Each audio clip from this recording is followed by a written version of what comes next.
The guy comes out after 20 minutes. He starts lifting me. This is the best school in the world. How did you know about it?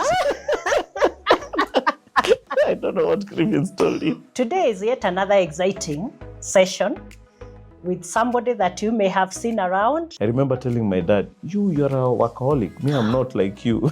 What? What? That time you're in high school? What's the point? Someone who eats, drinks, sleeps, real estate. It's 2 a.m. Yes. I have not closed Your eyes. my eyes. My wife wakes up, she looks.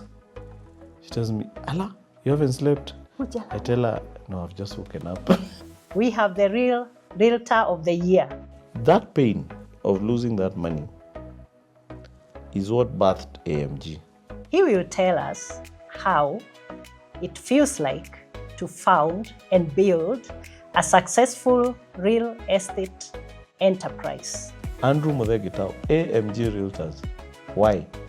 Because I know if I spoil my name, I'm done. He will also tell us what it feels like to build a culture of trust. We are getting you genuine land, genuine titles, so your money, your investment is not getting lost. Please join me in welcoming Mr. Andrew Muthee Gitau, who is the founder and executive director of AMG Realtors, the Realtor of the Year.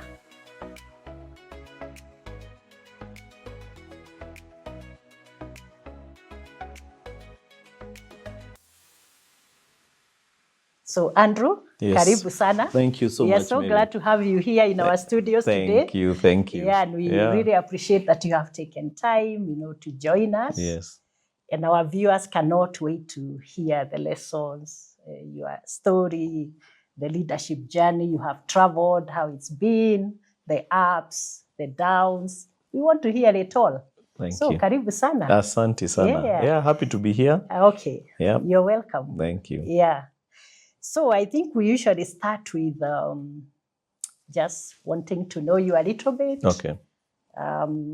Where you were born, by who, the early years. Okay. Okay, now here we have had a lot of village boys and also a lot of village girls. 1 or 2 city boys and 1 or 2 city girls. So now tell us now, where are you? On which side are you? Are you on the village side or on the city side? I'm laughing. Yeah. Because I believe that I'm in between. Okay. Let me explain. In between the village girl, yes, the village boy and the city boy. Tell us how. It's a very interesting story. So, and I think it is something that has made me appreciate very many aspects of life. I was born in Nairobi. So by virtue of that, I could say I'm a city boy.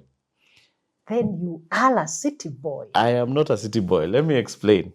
So I'm born in Nairobi, in Pumwani Hospital, 2nd of September, actually midnight, 1st of September, 1976. So turning 50 next year, God willing. And my father was a deputy headmaster at a school in Eastlands called Dr. Kraft. He had just come from rural into Nairobi. And as he was a headmaster in a rural village in Murang'a. And when you transferred, as he told me then, when you transferred from rural and you came to Nairobi, you could not come and be a headmaster. So you had to start as a deputy, jogoo sasa ijue mambo ya mjini, and then you work your way to the top. Yes, you transition into a headmaster. Was that a policy? It was from a policy. Ministry? That's at least that's what he told me. Yeah, I don't know. I think urbanization and just getting used to the urban and whatever it was. So anyway, but quickly he transitioned into a headmaster at Dr. Livingstone, which is where now, when I was 4 or 5 years, this is where now I found myself. However, saying that is, having said that, we went to the rural village every single weekend without fail. So the boys I played with, as a young boy, as a very young boy. Now you're 4 years, 5 years, were really from the rural village. And then we spoke Kikuyu throughout growing up. So I was a city boy, but I spent a lot of time in what we call Geshagi. Then every single why holiday. I'm laughing, Andrew. When we were young, the city girls and the city boys who came to the village. Some of them did not know what a goat is. Yes. So they knew a dog. Yes. But they did not know a goat. So one of them is asking, Mommy, how come that dog is eating green vegetables? So I hope you are not one of them. No, I wasn't, because we went every single weekend. And then when we closed school, if we closed on a Friday, on the Saturday we were on the way to up country, and we would stay there until the Sunday. Well, the last Sunday, because now we were going back to school on Monday. So I really spent a lot of time. So I was a city boy. You had a rural home. Home. Yes, my dad had a So where built. is this? Where was this? Is in Murang'a. It's the Kandara constituency. Okay. And it is a place called Gaishanjiro is the most known area. There's a hospital there. Yes, there's a big Catholic hospital. There's also a high school, which one of the founders of Equity, Munga, went to. Yeah, Munga went to. Dr. Peter Munga went to Gaishanjiro. Yes, he went to Gaishanjiro. Incidentally, I'm in the board of Gaishanjiro. Yes. Nice. So anyway, but I grew up in Nairobi, Eastlands, a lot of Eastlands. So my father was a headmaster in Jerusalem, Dr. Livingstone. And then he decided to go into business. He used to do kidogo business on the side. Yes. And then he decided to leave way back 1983. I was in class 2. I moved from Dr. Livingstone. I went to Buruburu 2 primary then. It's now called BD primary. Then my father went into business. He was an Elliott's. If you remember the bread, Elliott's. Yes. He was an Elliott's distributor, and he sold cars on the side as well. So that's my growing up, early days. I remember Elliott's bread. Yes. Because you see, when we were in school and we had to go for music, I was in the choir, so we'd go for music festivals and all that. Yes. Hey, one time we even came to KICC. Oh, nice! You are done well. In the school bus. Yeah. So our lunch was half Elliott's bread and a soda, a Coke. That was it. And lunch. That was heaven. And it was good. I looked forward to those trips. Yes. Wow. Okay. So he was a distributor. Or what? He was a distributor of Elliott's, but that was run mainly by my mother. It was a very simple job. You just had to go to the bakery at 4 a.m. To pick the bread, and then you had to bring it to they had depots. In the town? In Bahati. Oh, in Eastlands. Nairobi? Yes. Okay. And everybody would come there. All the shopkeepers would come there. Those were the very early days. Okay. It then transitioned to now you delivering to the shops. To their locations. Yes, to their locations. So over time, So anyway, moved from Buruburu 2, went to Muthaiga Primary, and then quickly joined a boarding school in Murang'a called St. Martin's. So now I've gone back to rural. Yes. That's why I'm telling you, I'm in between. And that's a Catholic school. It is. Run by a priest. Yes. A very good school. So, of course, now, my growing up, I'm interacting with the rural boys. And they are rough. I mean, the football, they play. You have a shoe they don't have, but you're the one who will feel the pain when they hit your leg. With their bare feet. Their bare foot. So you learn how to be hard. Yes. To match up. Yeah. You learn Kikuyu. You learn all these hard things. You learn to eat githeri. We ate githeri every single meal apart from breakfast. Yes. It was githeri. And breakfast was uji. And then you learn how to work hard. Murang'a, that area was very, very cold. But when you're young, I think you don't feel so much cold. Cold showers, you wash your own clothes. You learn how to be responsible from a very young age. And you learn how to be independent as well. And of course, the school used to do very well. Then I transitioned from St. Martin's after my KCPE into Starehe Boys, which was a fantastic school. There I met Dr. Griffins. I was very, very privileged to be taken by Dr. Griffins and to learn a lot from such an incredible man.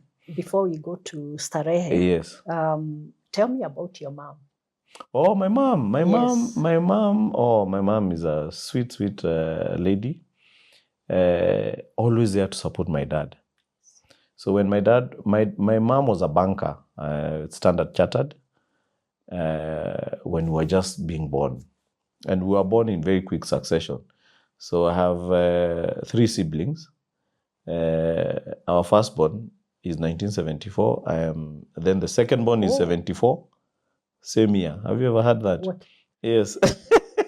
Firstborn, one in January, one in December. What? Then I'm 76. They could as well have been twins. I respect your mom. Yeah, she's an amazing lady. Wow. And then you're 76. Yes, and then our last born is 78. And the twins are just learning how to walk. Yes. So we grew up together as a family. Yes. Then my mom resigned from Standard Chartered. So you were how many? 3? 4. We are 4. So 3 sisters, I'm the only boy. So 1 sister. Yes. No, 3 sisters, I'm the only boy. You're the only boy. So I have 2 sisters ahead of me and 1 after me. Okay. So anyway, so my mom was a banker with Standard Chartered, and then she resigned. She's actually the one who resigned before my dad, and she's the one who started the bread business, the distribution business. Yes. So my dad would wake up at 4.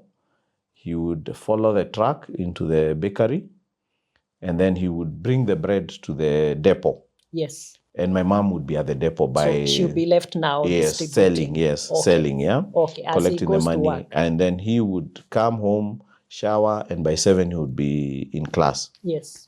So that's how we grew up. We saw them just parents waking up very early. In fact, I've never seen my dad. I've never woken up before my dad all my life. He was always awake and doing something. Now, that's a very serious point Yes. there. Yes. Because what you are telling us is for your dad to get to the depot. Yes. To be able to collect the bread at 4. He had to wake up earlier. Yeah, 3. 4. Yes. Get ready. Yes. Go take the bread. Deliver to the depot. Yes. And then your mom has also woken up very early. My mom has woken up before my dad to make the tea. To make the tea. They first take tea before they go. Amazing. They take tea, I think, at 3. Yes. Then they leave. My mom is left, maybe washing dishes. My dad rushes to the depot. Yes. By 4:30, the bread is at the depot. My mom is there also. Okay. To sell. So that's the work ethic that you were born into. Yes, correct. And you actually lived through it when you were young and growing up. Yes. So did you pick it up yourself? No, I hated it. You hated it? I hated it. In fact, I remember when I was a teenager, when you're a teenager and you are so, you're questioning. You think you know better than these parents. Yes. I remember telling my dad, you're a workaholic. Me, I'm not like you. What? That time you're in high school? What's the point? What did he say? And he always repeated those words to remind you. To remind me. In fact, now when I started working, and I'm telling him I'm in Kisumu. Oh, now I'm in Nakuru. I'm in Naivasha. And tomorrow I'm going here. Then he told me, "Oh, I thought I'm the workaholic." He had to remind you. He never ever missed a chance to remind me those words. But it's amazing. For me, I think it is what you see that is more important than what you're told. What they say. That one, yes. That for me is my conclusion of what I saw. Yes. And also, I think one of the biggest impact was seeing my dad transition. I was very young. I was in class 2 when my dad resigned. But seeing that transition from being employed into business. Yes, full-time business. I think that had also a very big impact on me. And just seeing the uncertainty And my dad was very talkative, and my mom was always there to just support and encourage. So he would share a lot with She you. would share a lot with us, all of us. He was very, very open. And he would tell us, we are going through a tough time, and now business is good, there's no salary and there's now. no money, and all those things. So that also, I think, created a very big impression on me. And then to see him become now a successful car dealer, because he eventually became a car dealer, and he had one of the big dealerships in a second-hand car dealership in Nairobi. I think that created an impression that if I want to be successful in life, I cannot be employed all my life. Yes. So I think that stuck in me. So even as I grew up and even as I went into the workplace, for me it was a place I was going to learn things and then exit. But you don't think about that every day. Subconsciously, you are looking for the opportunity to do exit, something and for do yourself, even when you are working. Exactly. So, and everything was an opportunity. You keep looking, maybe I can sell carpets, maybe I can sell glasses, maybe I can import cameras. Everything was an opportunity. Yes. So I think as parents, we have a lot of impact on our kids that we don't necessarily see or know. Anyhow, well, I guess one of the, and it's good you've talked about that, one of the biggest and the truest principles of leadership is the principle of leading by example. Correct. Whether it's our kids, Correct. our employees, Correct. and those we mentor. Correct. They learn more from us, from what we do. Yes. And watching us, how we do things, not necessarily what we say. Yes. So I think that is true, and that's what happened in the case of you and your dad, correct. or your parents. Correct. Right? Yeah. So tell us about his new business. How did he build that? Well, so now what? The only thing I can tell you about my dad, he was the most hardworking man I'd ever seen. Yes. So even when he started his car dealership, he was still at Elliot's distributor. Yes. So waking up very early. On Saturdays, he would wake me up at 4 and we would go to distribute bread. Now the model had changed from depot to now outlets. Yes, to outlets. And then he had been given Kasarani, Zimmerman, GSU, all that area. Yes. So he would have a driver with a canter who would be distributing to the bigger shops, and then he would have himself. He would drive a small Datsun pickup, and I would go with him. Yes. And so very early in the morning, it's dark. Yeah. But those days were good. It was safe. You deliver. You are paid cash. There was no issue. And we would talk a lot. So he also gave me a lot of advice. Remember, I'm an only son. So the girls would be left at home, and now this is a father hanging out with his son. And that's what I did. That's what I grew up doing, even on weekends, even though I was in school. Yes. Of course, when I went to St. Martin's, now it was different. He had now transitioned into selling cars fully. And that's what I did now when I came on holiday. During the holiday. So I would come home on Friday, Saturday, I would be at the showroom. No time to rest. Nothing. Holidays for resting. Holidays for working. For you. Yeah, for you. What did you learn from those trips with your dad, deliveries? Yeah, so the one thing he taught me was integrity. Yes. And I think that is the most profound, or the thing that has had the biggest impact for me in my life. Yeah. He ran his business in an honest, complete honest way. So, as you know, many car dealers, what you do is you don't own the cars. Yes. People bring cars to sell on their behalf. Yes, you sell on their behalf. And I just remember my dad having sold a car and then calling the landline. Those days were landlines. Yes. So we had a landline in the office, and he would be calling the home of the owner, and he's trying to get him in the office. He's not picking or he's not there. And the guy would be so stressed. He's trying to tell him, hey, your car has been paid for. Come and pick your money. That created a very, very big impression on me. And because of that trust, he did not struggle in his business. Yes. people would come from Meru and they would say, hey, how are you, sir? I've been told the only place I can leave my car and it's safe. And when it is sold, I'll be told and I'll be paid is only here. Someone will actually call you, come for your money. Come for your money. Wow. Then he would tell me, you know, we would sit a lot at the kayak outside, and would tell me, you should live a life where if you see a policeman approaching you, you just assume he wants to ask for directions or he's asking about something. Yes. But he's not coming there to arrest you. Because you have nothing Because you have nothing in your life. You have nothing to fear or nothing you're hiding. So, and every day I would see him. Like now, he loved wearing beautiful suits. He loved suits. So we'd go with him to buy suits, especially if he has sold a car and he has a bit of commission. He Tell me 20. Reward himself. Yes. I love him. He's a very smart reward man. Yourself for a job well done. Yes. So we'd go into these shops. Yeah.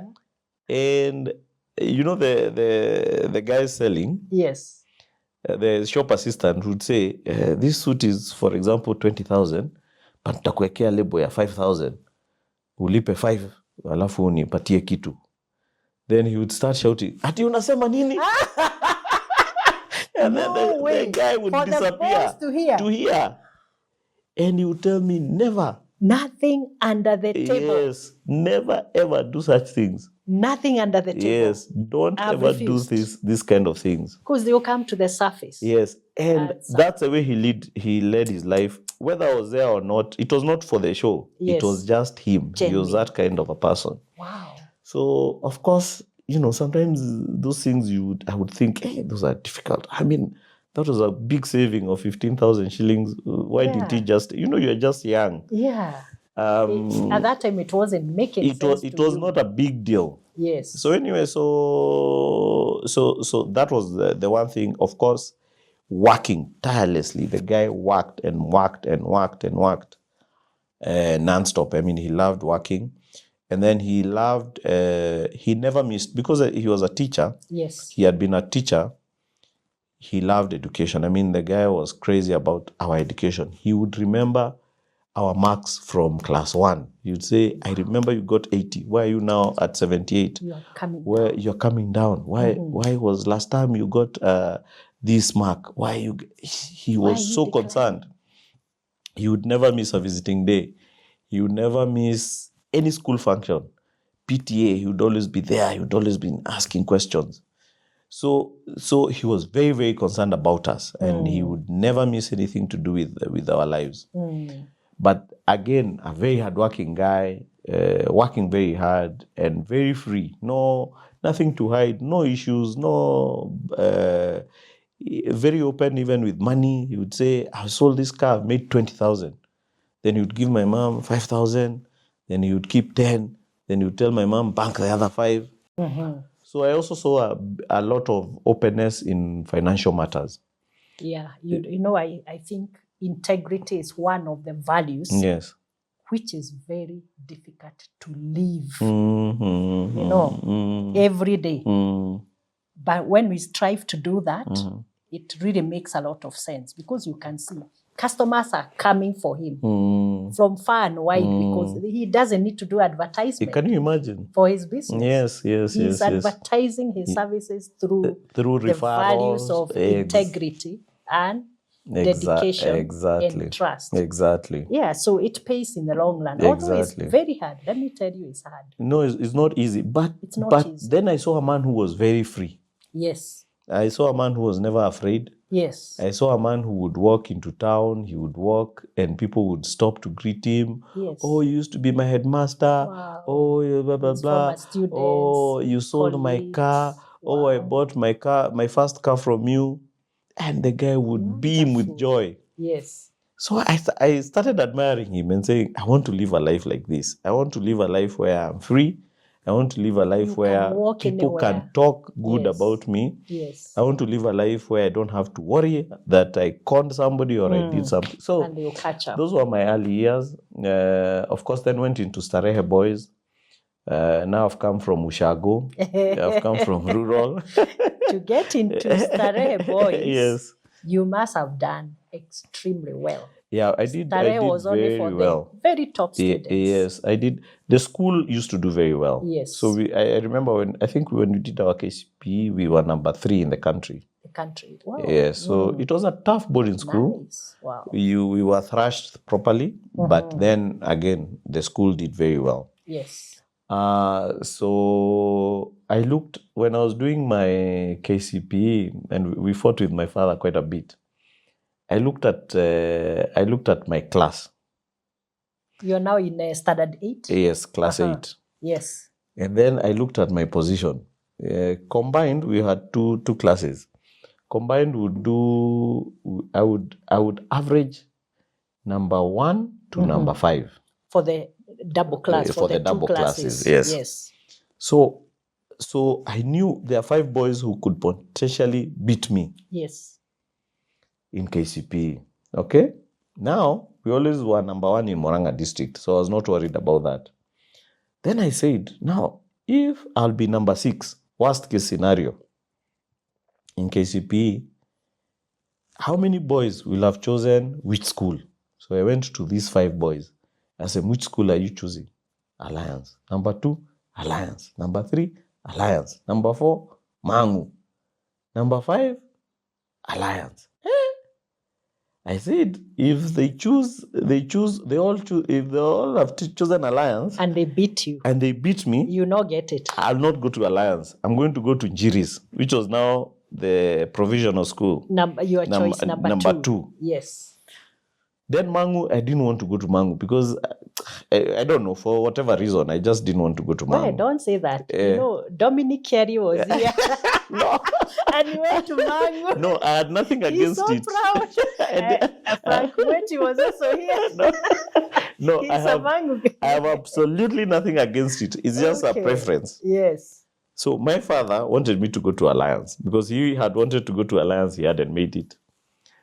So I was like, I'm not choosing Alliance. I cannot risk. But let me ask you now and be honest about this. Yes. But was Alliance your dream school?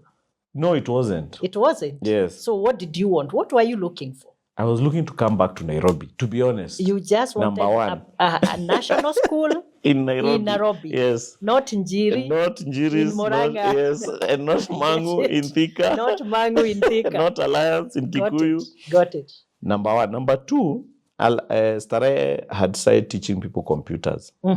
This was way back in 88, 89. Wow. They had a computer lab. So I was like, that's a school I want to go to because now I'd heard there's a thing called computer. If you learn it, you'll be ahead, blah, blah, blah. Anyway, so I chose Starehe. Okay. Let me tell you, my father was upset. What did he want? He wanted me to go to Alliance. He wanted Alliance? Yes. He was so upset. And then to make matters worse, the same year is the year they had the issue of, you remember that leakage story?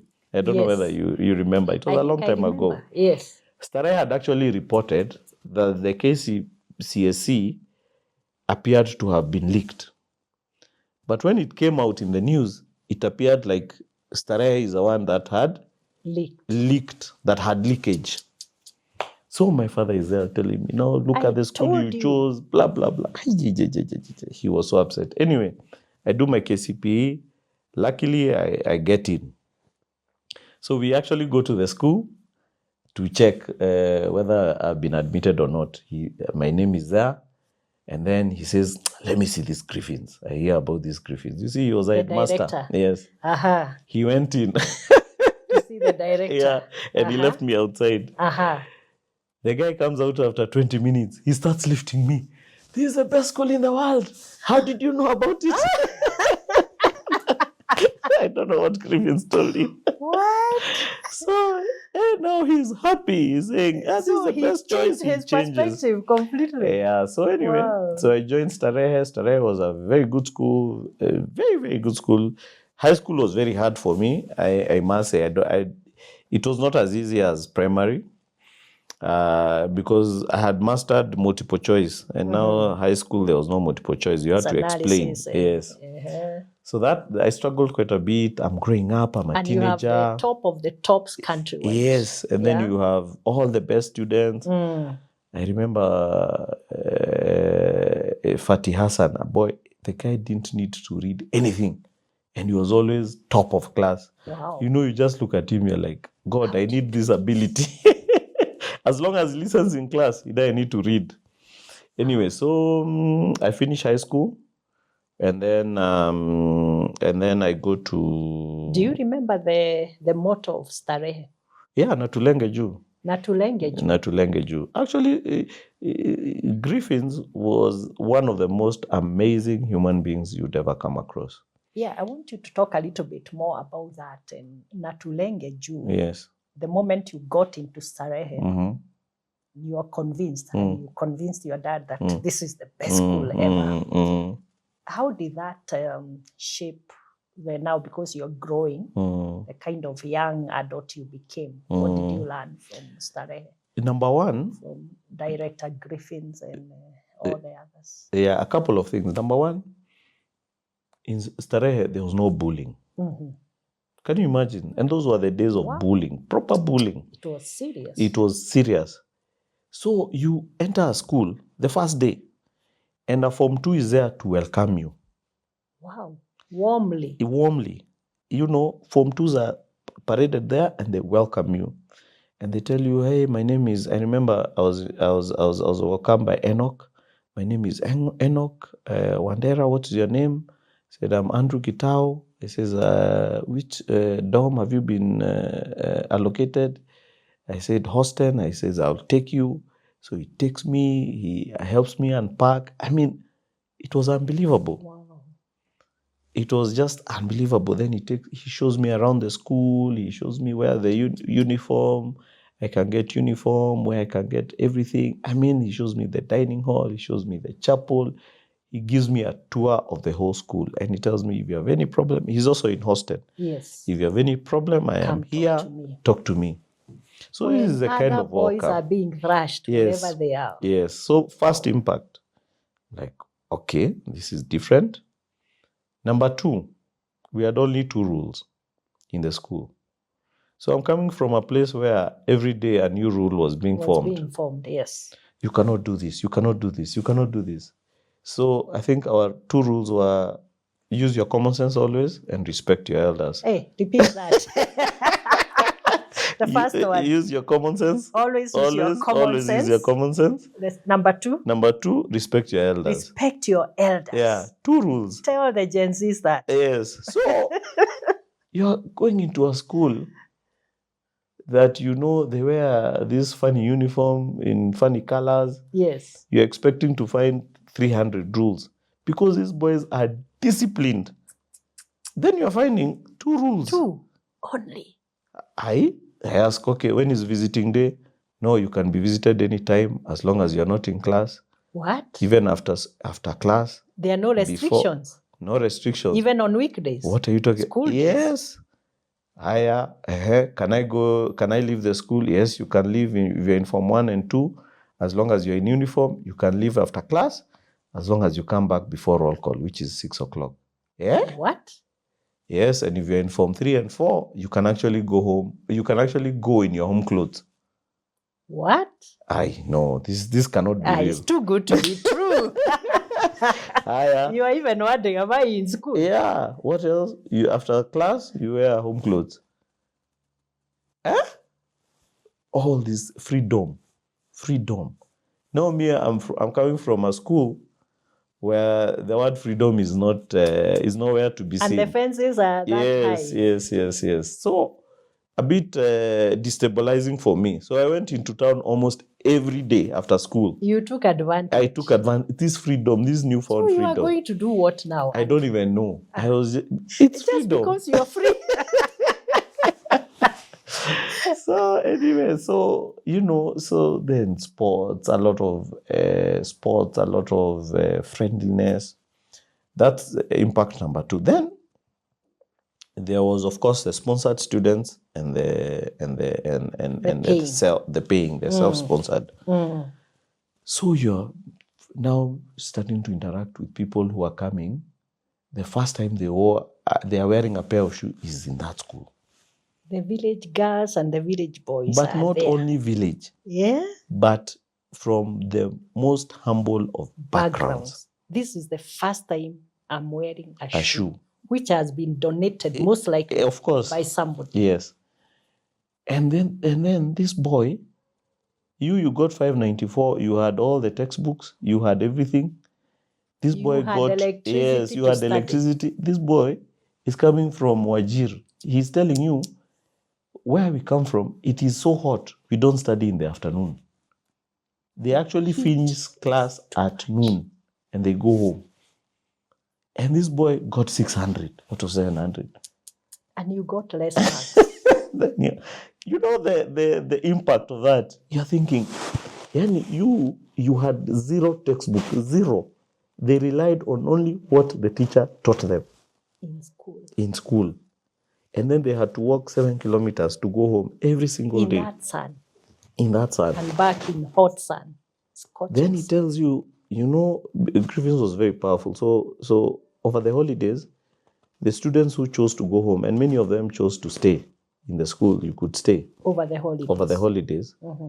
They, like the ones who came from Wajir, they had an arrangement with the Kenya Air Force. They would get a ride from the helicopters going home. Okay. Now it is telling you, my God, how is this world? Me, I'm coming from this level. Of course, we were not rich, but I had everything. You have the basics. No issues of school fees, no issues of school food, clothing, shoes, electricity. What? Then you're finding someone who is telling you, we actually have nowhere to stay.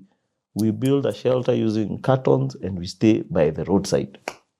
And even this is your classmate. So again, now you just start seeing the world in a very different way. And you're young, you're very young. People now, kids who prefer to stay in school rather than go home because they know in school they'll get... They are better. They'll get a full meal. Yes. And this shelter. So a lot of impact. And then you look at this man called Griffins, who has sacrificed his whole life for these boys. And we were many. We were 1,000 kids in the school. So you start now to look at life in a very different way.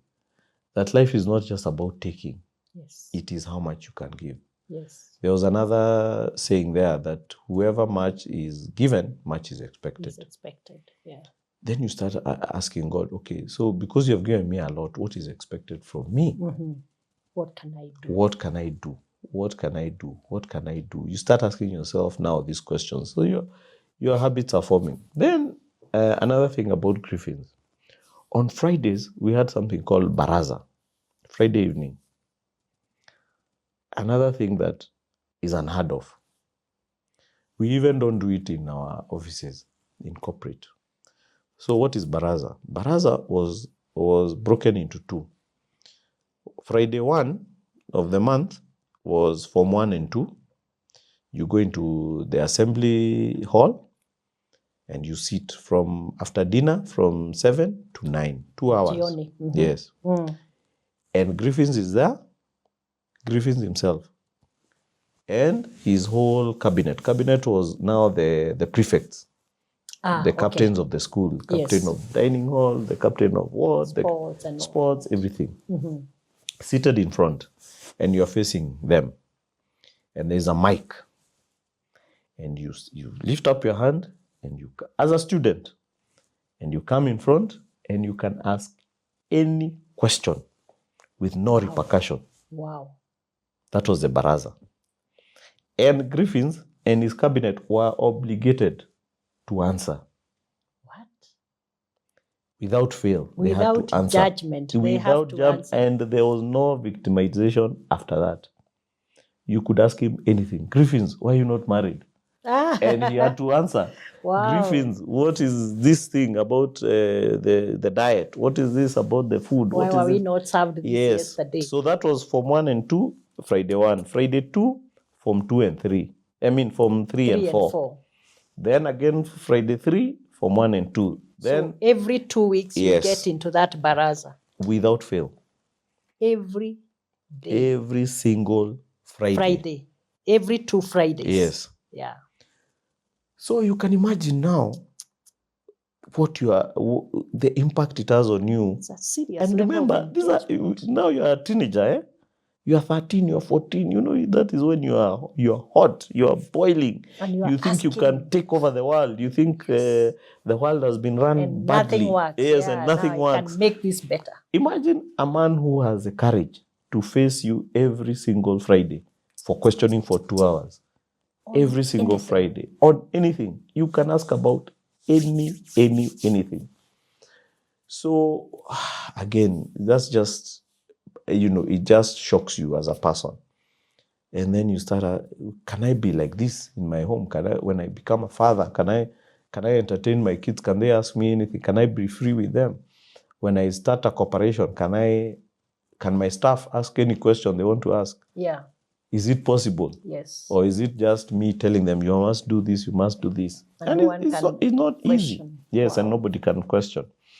So anyway, so now KCP comes, I finish, and then luckily I asked my father to go into SIU, because there used to be like almost 2 years before you join the national universities. So I remember those days, it was either Starehe Yes. or Alliance, top school, nationally. How was it your year? Starehe, of course. I was there. Without fail. Without it fail. Was we were number one, a strong number one. Then Alliance breaks at some point. Yes. Without fail. Wow. Yeah, so we were number one. We were the top school. We were the top school. Everybody was so happy. We had done very, very well. I mean, we had A's from here to Timbuktu. Yes. So luckily I joined USIU the following year, 1996. Hey, okay, now I think let's take a short break. Okay. We'll talk about the university. Okay, fantastic. I know there's a story there. Yes. Yeah, so you're watching The Executive Table with me, Mary Wamai, the executive coach, author, and mentor. Keep watching.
We are speaking with Mr. Andrew Muthee Gitau, the founder and executive director of AMG Realtors, the Realtor of the Year. So, Andrew. Yes, Mary. You went to USIU. Yes. So tell us how that came to be. Yeah. So why USIU? Let me tell you a very interesting story. Yes. Now I'm in Starehe. Of course, now I'm going through high school, and I'm thinking, how will my university life going to be? Yes. And I am seeing now this school, we are going to have doctors, engineers, and all those things. And I did not want to be any of those things. You didn't want a doctor? I didn't want to be a doctor. I didn't want to be an engineer. You didn't want a lawyer? No, I didn't want. No? Remember, me, I'm seeing my father. And I'm seeing now how successful he's becoming in business. So I wanted to be a businessman. So then I kept thinking, and for some reason, I always thought ahead. I always thought 5 years ahead or 10 years ahead. If I do this today, how will it work out in 5 years, 10 years? Now, I noticed a phenomenon that was happening. A lot of kids who left Form 4 went to Strathmore. And they would do CPAs, and they would also do Finance. ACCAs, Yes. which is finance, and they would do IT. So those 3 courses. So you finish Form 4 in November, January you're in class. And then you do 2 years, and then you join campus, and by the time you finish your degree, Yes. you're also a CPAK. Yes. So here I am. I don't want to be an accountant. I don't want to be an IT. First of all, these computers I've seen in Starehe, I've realized it's not my thing. I'm not an IT guy. They didn't impress you? No. And that's one reason why you wanted to go there? Yes, exactly. Wow. So actually what I've realized, I'm not a desk person. I'm a field person. I want to be out there in the field, talking to people and driving. Yes. Remember, I'm growing up in a family of selling cars. Yes. So I love cars. My passion is just cars. I want to drive. I want to own a car. And talk to people. Yes, and talk to people. This is what I am. So I asked myself, okay, if this is what I want to do, how will I get ahead of this pack? This pack that is coming out, and they're already CPAKs. By the time they graduate in university, this pack that is coming out, and they already have this IT qualification. So when I finish, I tell my dad, I want to go to SIU immediately. That's my equivalent of Strathmore, and I want to do a degree. And luckily, my father agreed. So had you researched to see what they have in USIU? Yes, I'd seen they have business courses. How did you settle on USIU? I saw, you see now, because I want to have a car as soon as possible. Yes. And I want to be in the field, and I want to be talking to people, I realized the profession is called sales. Sales, you're given a car. Yes. It can be a pickup. You're given goods to go and sell, or a canter. And then you are delivering goods, and you are selling goods to supermarkets and wholesalers. You are taking orders. So you have the car. You are not behind a desk. And you are talking to people. The shopkeepers. You are doing and the deals. retailers. Remember, I am used to now doing sales agreements with my father, writing checks. Over the holidays, I'm still working for him, doing pro forma invoices. So those things are very normal to me. It's coming natural. It's very natural. Yes. So now I say, if I want to be a salesman, I have to do what is called marketing, a course in marketing. Yes. So I decided I'm going to go to SIU. I don't have 2 years to wait to join University of Nairobi. Yes. But I have a plan, a very serious plan. Luckily, my father agrees, and USIU was very expensive. So I joined June of 1996. 96. I finished 1995, November. And then they have what they call summer school. So you could study throughout with very short breaks and finish the course in 3 years rather than 4 years. Yes. So I said that's what I'm going to do. Like a crash program. A crash program. Okay. And then, University of Nairobi, we are waiting to be admitted. The normal admission. So that comes later, the following... The letter comes? Yes. For what? For Bachelor of Arts. BA. University of Nairobi. So what do you do now? I join also. What? I'm already somewhere. No, people are doing ACCAs and CPAs. Yes. And then they join university. Yes. See, even me, I can do the same. Because you've been doing sales and marketing. Yes. Why not join and do the same? What? So now I transition USIU from day classes to evening. And now I do University of Nairobi during the day. So you are a student in two universities. Two universities. Undergraduate. 2 degree programs at the same time. In fact, I used to research whether it's legal, because I had a feeling it's not legal to do two undergraduate degrees. It was unheard of, by the way. No, but was there a rule saying you cannot? No, there was no rule. No, my principle is if it does not say you cannot do it. You can do it. It's ambiguity. Why not? Yeah, but wow. But also, I think my father always told me, you have to learn how to bail yourself out, bailing yourself out all the time of situations and thinking, how will I bail out of myself from this situation? With him. So I'm thinking, these kids that I'm schooling with, I'm also a kid, my colleagues, they're going to be CPAKs and with a degree. And me, I've just done marketing. How will I compete in the industry? How will I compete in the job market? Yes. I have to be ahead. What will I say in the interview that the interviewer is going to say, by the way, you are different. A bit better. Yes. It will give you an advantage. A huge advantage. And that's exactly what happened. Exactly. So I join USIU. I do the crash course. 3 years, I'm done. By the time I'm done in USIU, I'm only a second year University of Nairobi. And I actually go for an interview. And University of Nairobi, you have to do what? 4 years? 4 years. It's 844, so it's 4 years. It's 4 years, and with huge breaks in between. Yes. In fact, we had just finished second year, and now we are going for a big break. I think it was like 3-4 months. Yeah, but that worked to your advantage, I imagine, because it enables you to have more time. Exactly. For USIU. Exactly. Course. But now I've finished USIU. Remember, I've graduated. Yes. 1999. So I go into an interview, and a series of interviews with Procter & Gamble, American company. And one of the questions they asked me, now we started, it's a very interesting story. If you can allow me, I can tell it. Go ahead. We want to hear stories. Yes, Procter & Gamble started with what we call a PST test. Practical, that? It was called psychometric like a test. Psychometric? Yes. Okay. We were over 1,000 people in that test. And somebody just told me, by the way, there's a friend of mine called Peter Mugo. He told me he was working there, and we were with him in St. Martin's, and then we were with him in Starehe, but he was ahead of me. So he was already working. He was already working with Procter & Gamble. So I'm seated outside the university's library, USIU library, and he passes. And I asked him, Peter, by the way, see now I'm graduating. Yes. Kuna majob huko kwenyu? He's like, yeah, by the way, there's interviews on Wednesday. It was on a Friday. Wow. On Wednesday, I take a matatu, I go. It was at City Cabanas. You could just walk in? Yes. There was no, as long as you come with, I think, a pencil. Yes. Nothing else required. You join the queue.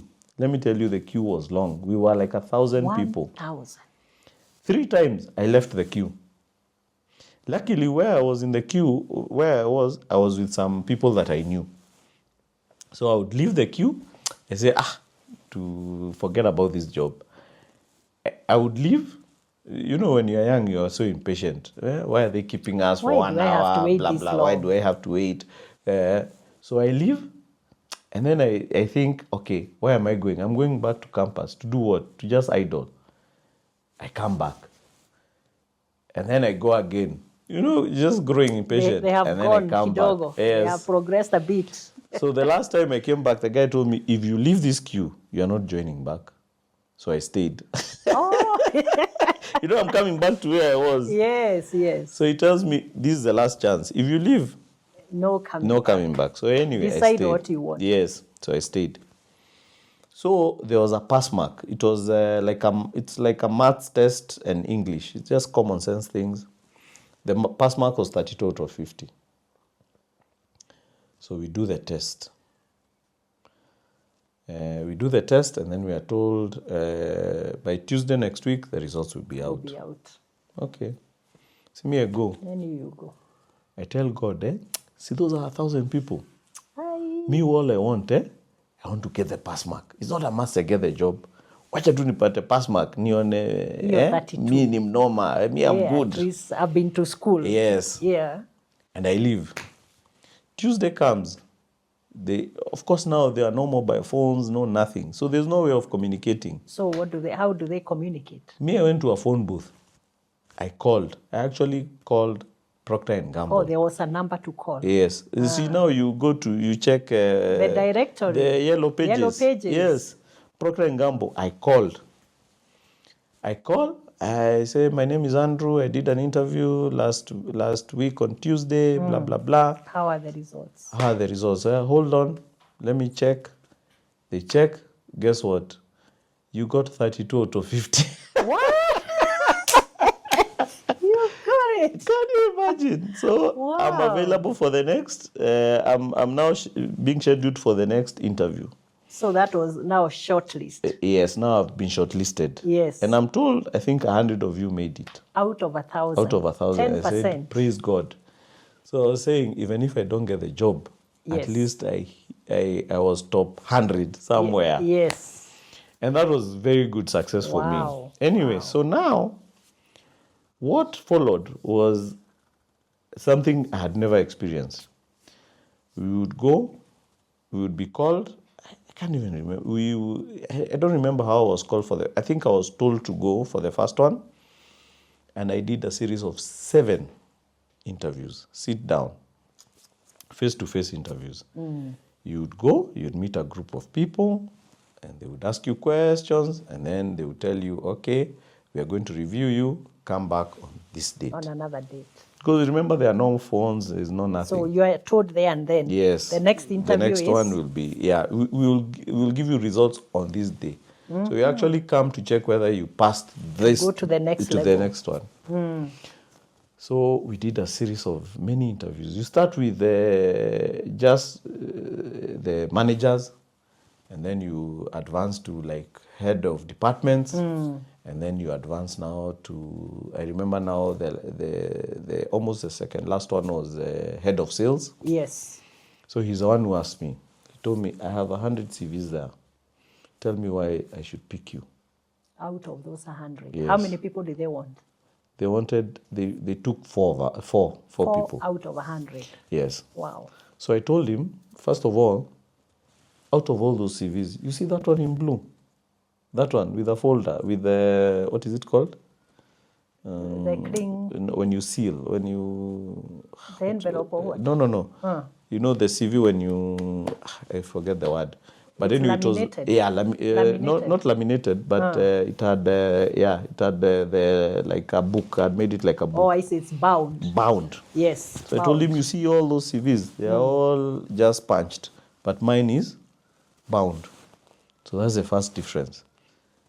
So I told him, you see, you can pick mine from the group of 100. They're all there, by the way. And I can show you which one is mine from I that. told him it's that blue one. That so one. he actually pulled it. He said, it was okay, yours. Uh-huh. it was mine. It was the only one It's bound. different. He said, okay, that is different. I told him, but forget even about that.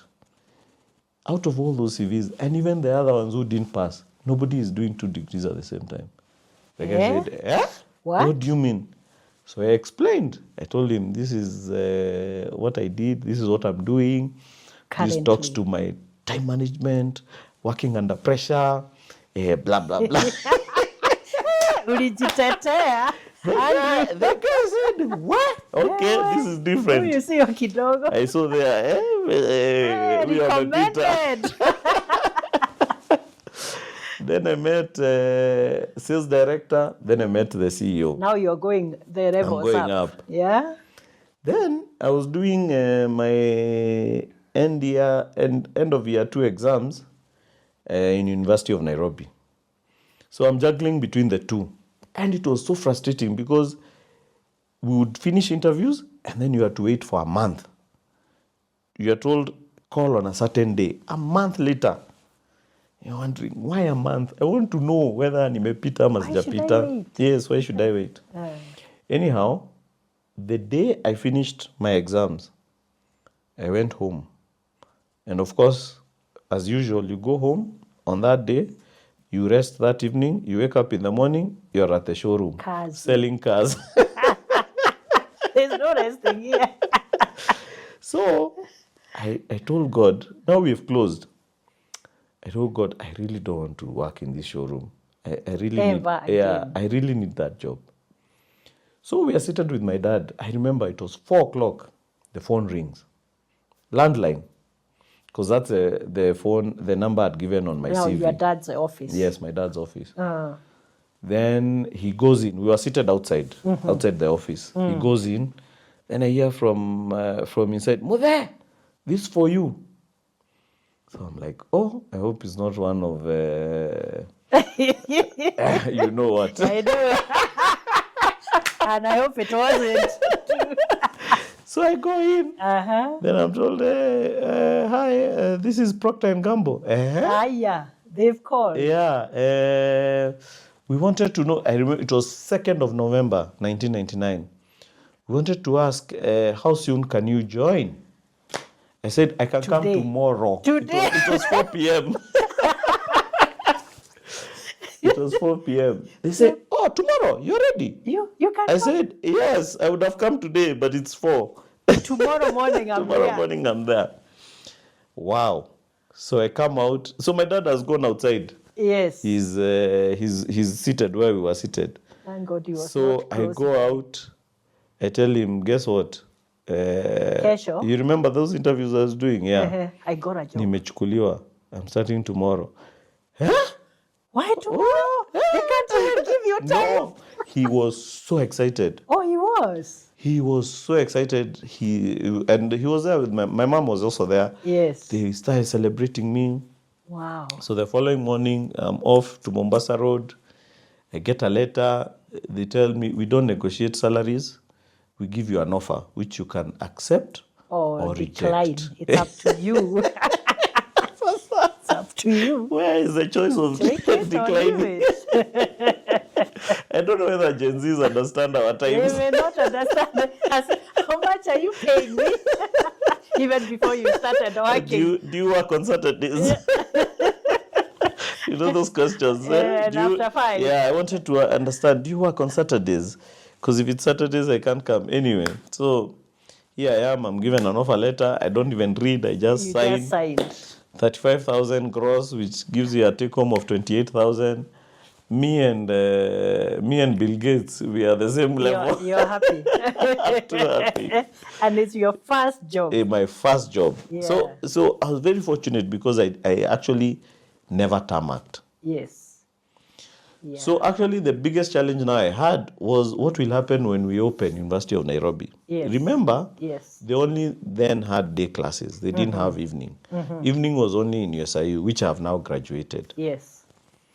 So I'm wondering now when we open, what will I do? But I'm thinking, see, I'm starting to get a job. So I already now have a job. So it's not a must I finish. Yes. And that's what I actually did. I actually Yes. had to drop out of University of Nairobi. Okay. So I get my job. I get a car on the first day because I'm going into sales. And now, for me, this is just heaven. I've gotten exactly what I wanted. The job you love. The job I love. Yes. It's a pickup anyway, but I mean, it's who gets a car on the first day of work? Good start. And that's my journey now into employment. It starts from there. Yeah, now as I listen to you, Yes. there's something I'm thinking that,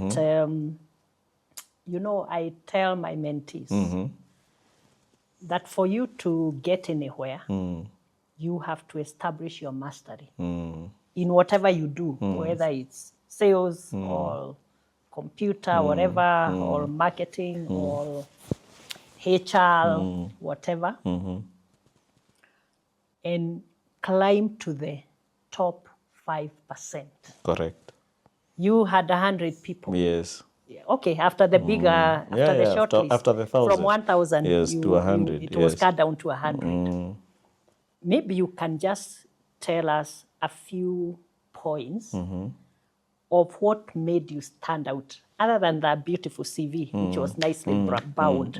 What did you have to do? Because it was a very rigorous exercise. Yes, it was. And we need to stop saying that jobs go to those who are connected or who know somebody. Your father did not appear in that interview. No, never ever. He never knew what you were doing. He didn't even know what company involved. this was. Yes. You fought for it. Correct, Yeah, yes. just tell us 100%. just a few points of what you think made you get that job Very good. and become top 5%. Okay, very good. Number one, growing up, my father always told us Yeah. the things he owns are his Yes. and his wife. Uh-huh. Yeah? And you can imagine now Yes. that statement in Kikuyu. Yes, you know I can imagine. how tough It's that very statement strong. is. Yes. So I always knew I'm growing up to do my own thing. Stand on your own. Stand on your own. Then Yes. the next thing he told us, I'm only giving you education. And when I give you education, I'm done. So I knew he will never take my CV to anyone. and now I'm talking about parenting, because a lot of times when I try to mentor people, I see the disconnect in parenting, actually. Yes. That people were never given responsibilities growing up. The house help was the one who did everything for them. So they actually don't know what they're supposed to do. Anyway, so those are the two things my dad told me. So I knew I had to fight for myself. I knew I had to do whatever. I had to be the one to look for my job and to actually pass and get the job. And then remember, my father is a guy of integrity. He was not going to corrupt anyone to give me a job. That was never going to happen. It was never in the picture. Yes, it was never going to happen. So anyway, so I don't know where I got this. I can't remember, but I always knew that it's not what you do, but how you do it that matters. Yes. Today you're in a talk show.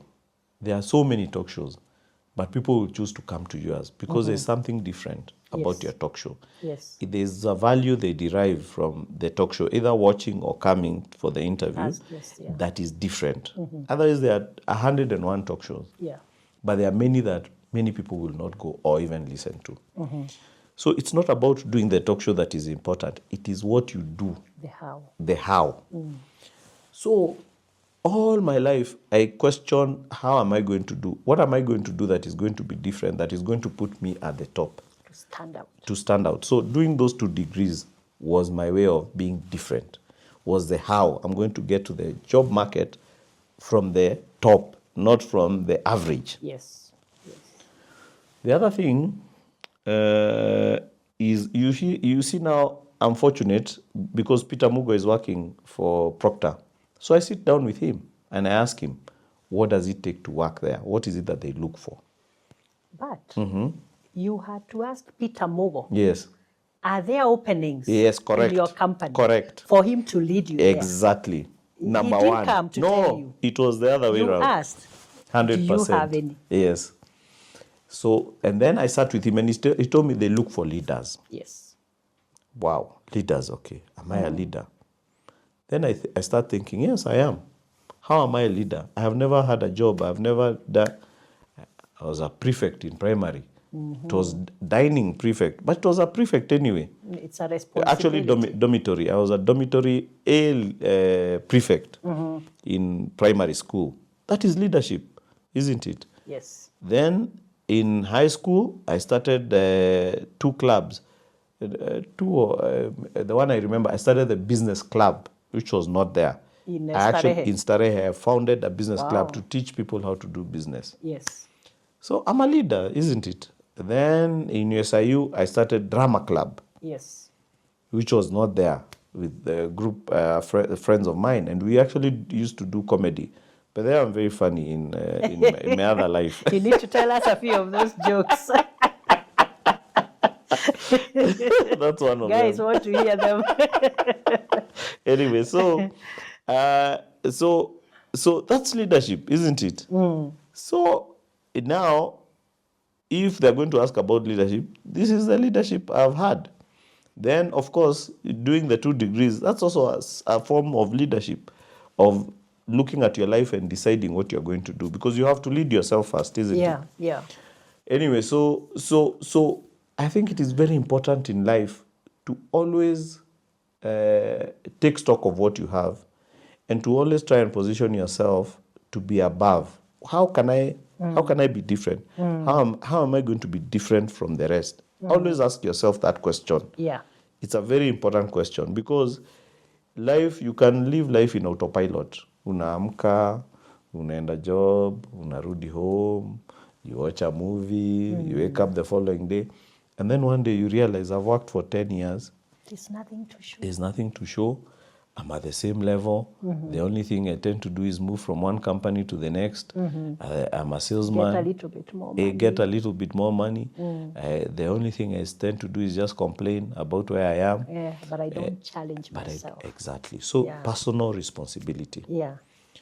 So I always say, if something happens to you, first blame yourself. Yes. Because the natural thing to do is to blame everything else apart from ourselves. Yes. So if you start a business and it fails, blame yourself first. What is it that I did wrong? in this business? What is it that I didn't do?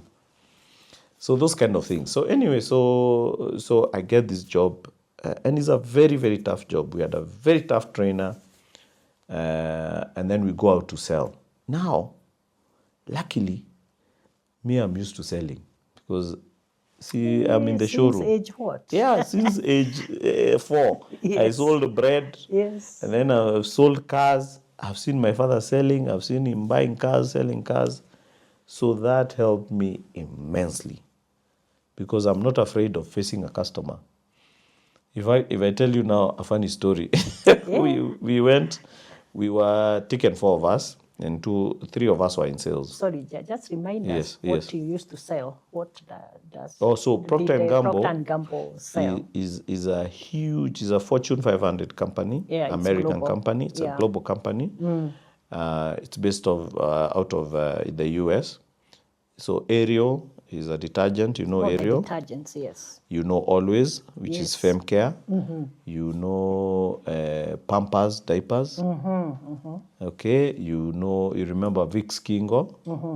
So global brands, you remember Downy. Downy is like Stay Soft. We call all Pampers. Yes, all diapers, Pampers. Yes, imagine. So that's your brand. Exactly. It's interesting. So it's a huge company. It's a variety of products. Yeah, started by Hygiene two and partners, home care. Procter and Gamble. That's why they called it Procter and Gamble. Okay. And very extremely well run, extremely good training. Really, really, the one thing they did to us is train us extensively on not what to do only, but how to do it. So how do you talk to a customer? What are the steps? What do you say? What are the actual words you say?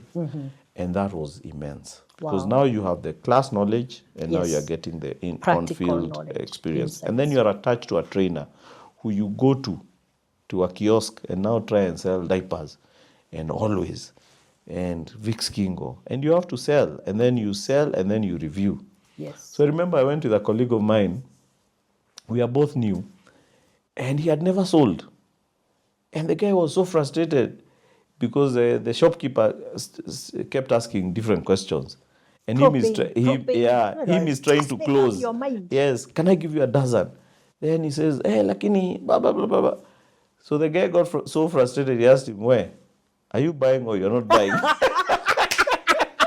he's selling. And who decide? Why can't you just decide? Do you want it or not? Yeah. So stop wasting our time. Were you with him at that time? I was with him and the trainer. You are like, I am like, oh my God. This is a disaster. And then now I start remembering, hiya, kumbe, what my father used to force me, because me, I used to see it as child labor. Yes. Kumbe, it is valuable. It's helping you now. It is helping me. Yeah. This guy didn't know how to write a check. He used to ask me now, where it is written pay, do I write my name or do I mean, he did not know. So and he's a graduate. What? Yes. So again, if you have opportunities to train your kids at work, let them come and spend time there. And Give them responsibilities when they are young. Those responsibilities help them. Yes. Let them close curtains. Let them wash the car. Let them earn by washing the car or sweeping the compound. Because that's the life they are going to find after. Yeah, the real life. The real life that is waiting for them is that one. Yes. But if you give them everything, if your daughter is asking for juice as they are watching a movie from the household, Naomi, nieke orange juice. And they can't even remove the cup or the glass from after the they table. finish, they wait for it to be picked, Yes. So we must prepare them for the world. I think that's our duty as parents. But anyway. So how did your friend do in sales, by the way? Did he survive? He didn't do so well. He actually moved now to another department. But I don't want to talk about him a lot because he might realize who it is. But I'm glad he found his space. But anyway, for me, it's just the difference in upbringing that was glaring. Exposure. That was very glaring to me. But anyway, so I worked there for 2.5 years, and then I moved to Colgate. And I spent 9.5 years in Colgate. I never thought I would spend that much time because remember, I want to be a businessman. Every day I'm thinking of businesses that I can start. In fact, at some point, I start to things on the side. I start selling cars You on had the side side. hustles in Procter and Gamble. Small. No, in Colgate now. Oh, yeah. Small things, but they are not working because, time and all these things. But I want to tell you something. In Procter, again, it's very interesting. I want to tell you another thing that I did that was very impactful. And it stemmed out of what we call load shedding. So there used to be power cuts in those years for a period, I think, of like 1.5 years. The rationing. Rationing, yeah, that's the word, yeah? Yes, it's a time things were really bad. Yes. So, and the lesson here again is that in every diversity or in every problem, there's an opportunity. We always say there's an opportunity in every crisis situation. Correct. Yeah. So now, remember, I'm a salesman. What is the work of a salesman? The work of a salesman is to wake up in the morning, you drive the van in a certain route in the pickup, and you take orders. You go and you look at the shelf, you say, okay, I think you need this because you are selling this. What quantities? Yeah, what quantities, blah, blah, blah. You take those orders, and then in the evening, you take them to the office. And those orders are then fulfilled the following day. So someone else delivers. By the logistics, yes. There's a logistics team, okay? Yeah. But in the evening, you also do your report for the day. These are the 10 shops I visited. This is what I achieved, blah, blah, blah. Yeah. You can do that. Let me tell you, for a salesman, that is one of the hardest things to do. So you can do that in the evening or you can do it in the morning. And it was a requirement. But early morning, you already going you already to your now days, need to go. Yes, wherever correct. around, yeah. So now, because of rationing of power used to come back at 9 p.m. every night. But in our office, because we were running a factory, the generator was on. Throughout, number one. Number two, because we had a factory and it used to run 24 hours, there used to be dinner for the factory workers. Now remember, I'm a bachelor. Sasa, there's no electricity at home, so there's no TV to go and watch or anything to go and do. You are just going into darkness. Yes. And there's electricity in the office. There is, of course, now my computer. I can use my computer in the office. I can do all my emails. And then there's dinner. Food. Yes. You see that combination? Yeah, it's good. So I used to come to the office at 6 p.m. now from the field. After you finish the rounds with your customers, you come back instead of going home. Yes. I now give my orders. And then I go sit at my desk. And dinner used to be served at 8:30. 8:30. Well. And then I would do 2.5 hours of serious work. So as you have your dinner. Yes. As I wait for dinner to be served. Up to 8:30. So I would come in the office at 6. Then I would get on to my emails. I would reply them. I would think around how to reply. Reports, I would do my report beautifully. And then at 8:30, I would shut my computer, I would go for dinner, I would do a 20 minutes dinner, and then I would drive home. And by the time I'm getting home, it's now 9, the electricity is coming on. The power has come back. So I timed myself to make sure I don't, and many people I was actually almost alone in the office, apart from now the factory people. Yes. But I took advantage of that time. Instead of going home and getting frustrated and complaining, yes, let me make myself useful. Exactly. That helped my career immensely. Wow. Because my boss would see, and then the way I would do my emails, and it's someone who taught me in the office, a friend of mine who was also my colleague.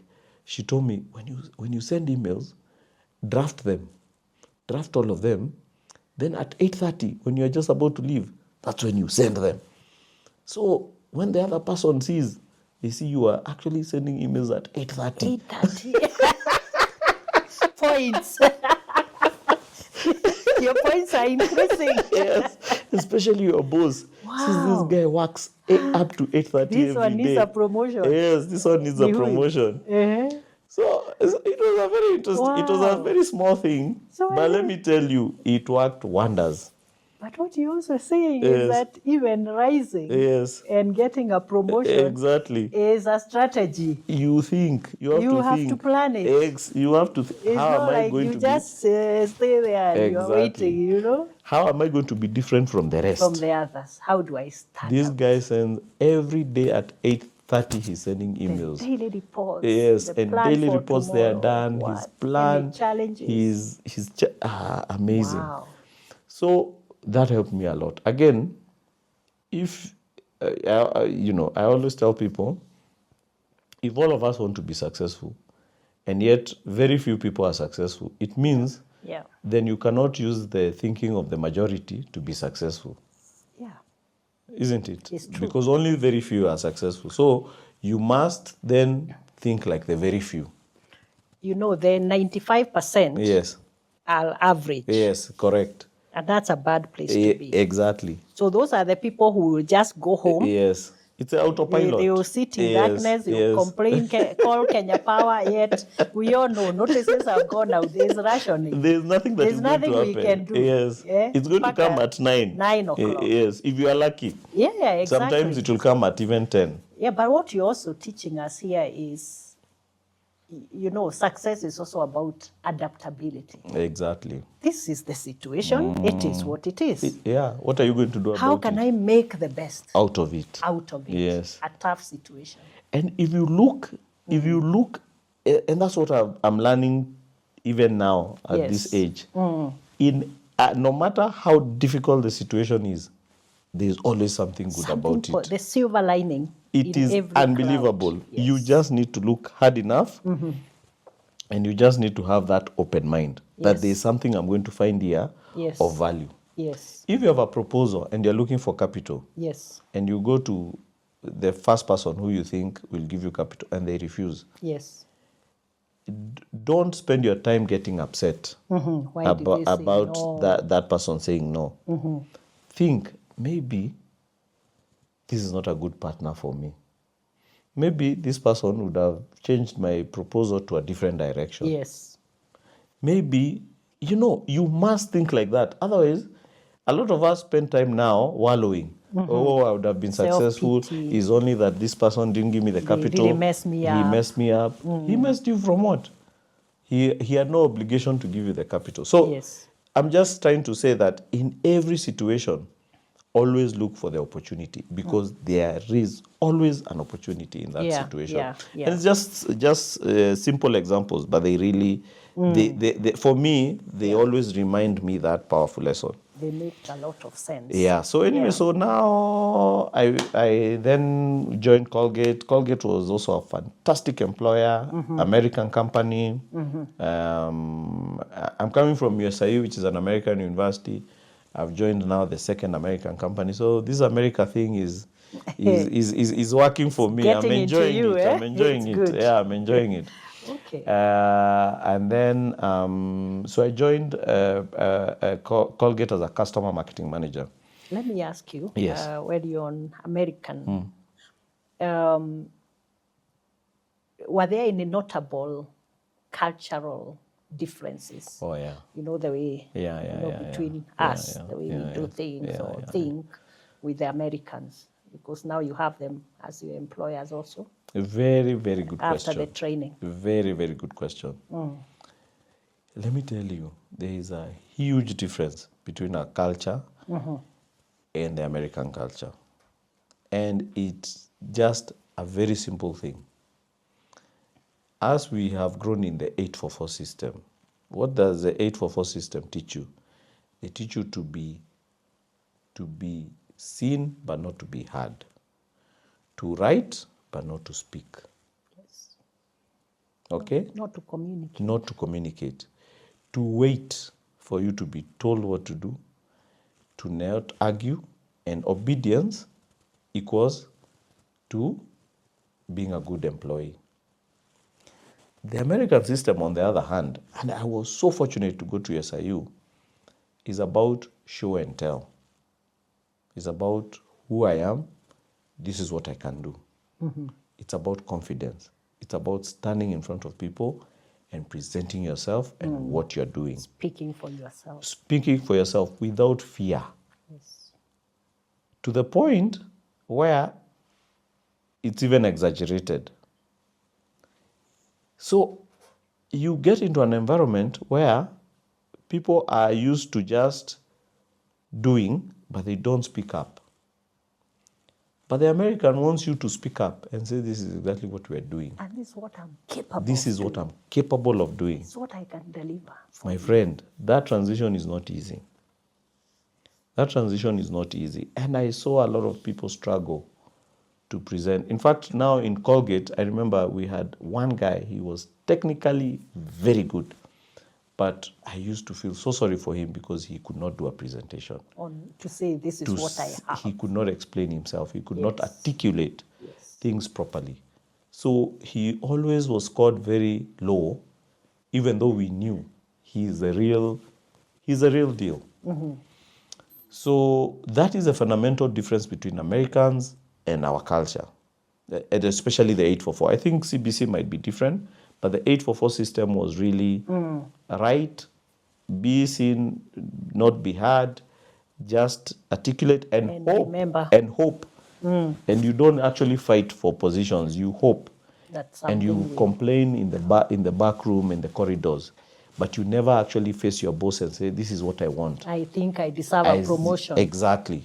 Nobody in 844 was that bold.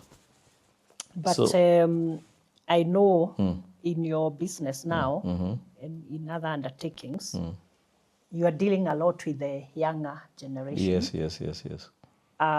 Do you think what we are seeing now, that a lot of us are struggling to understand, the older generation, is exactly those values that you have talked about? It is. I talk. Yes. I say express myself. When I'm not happy, yes, I say. I complain. When I'm happy, yes, I say. Yes. When I get excited. Yes.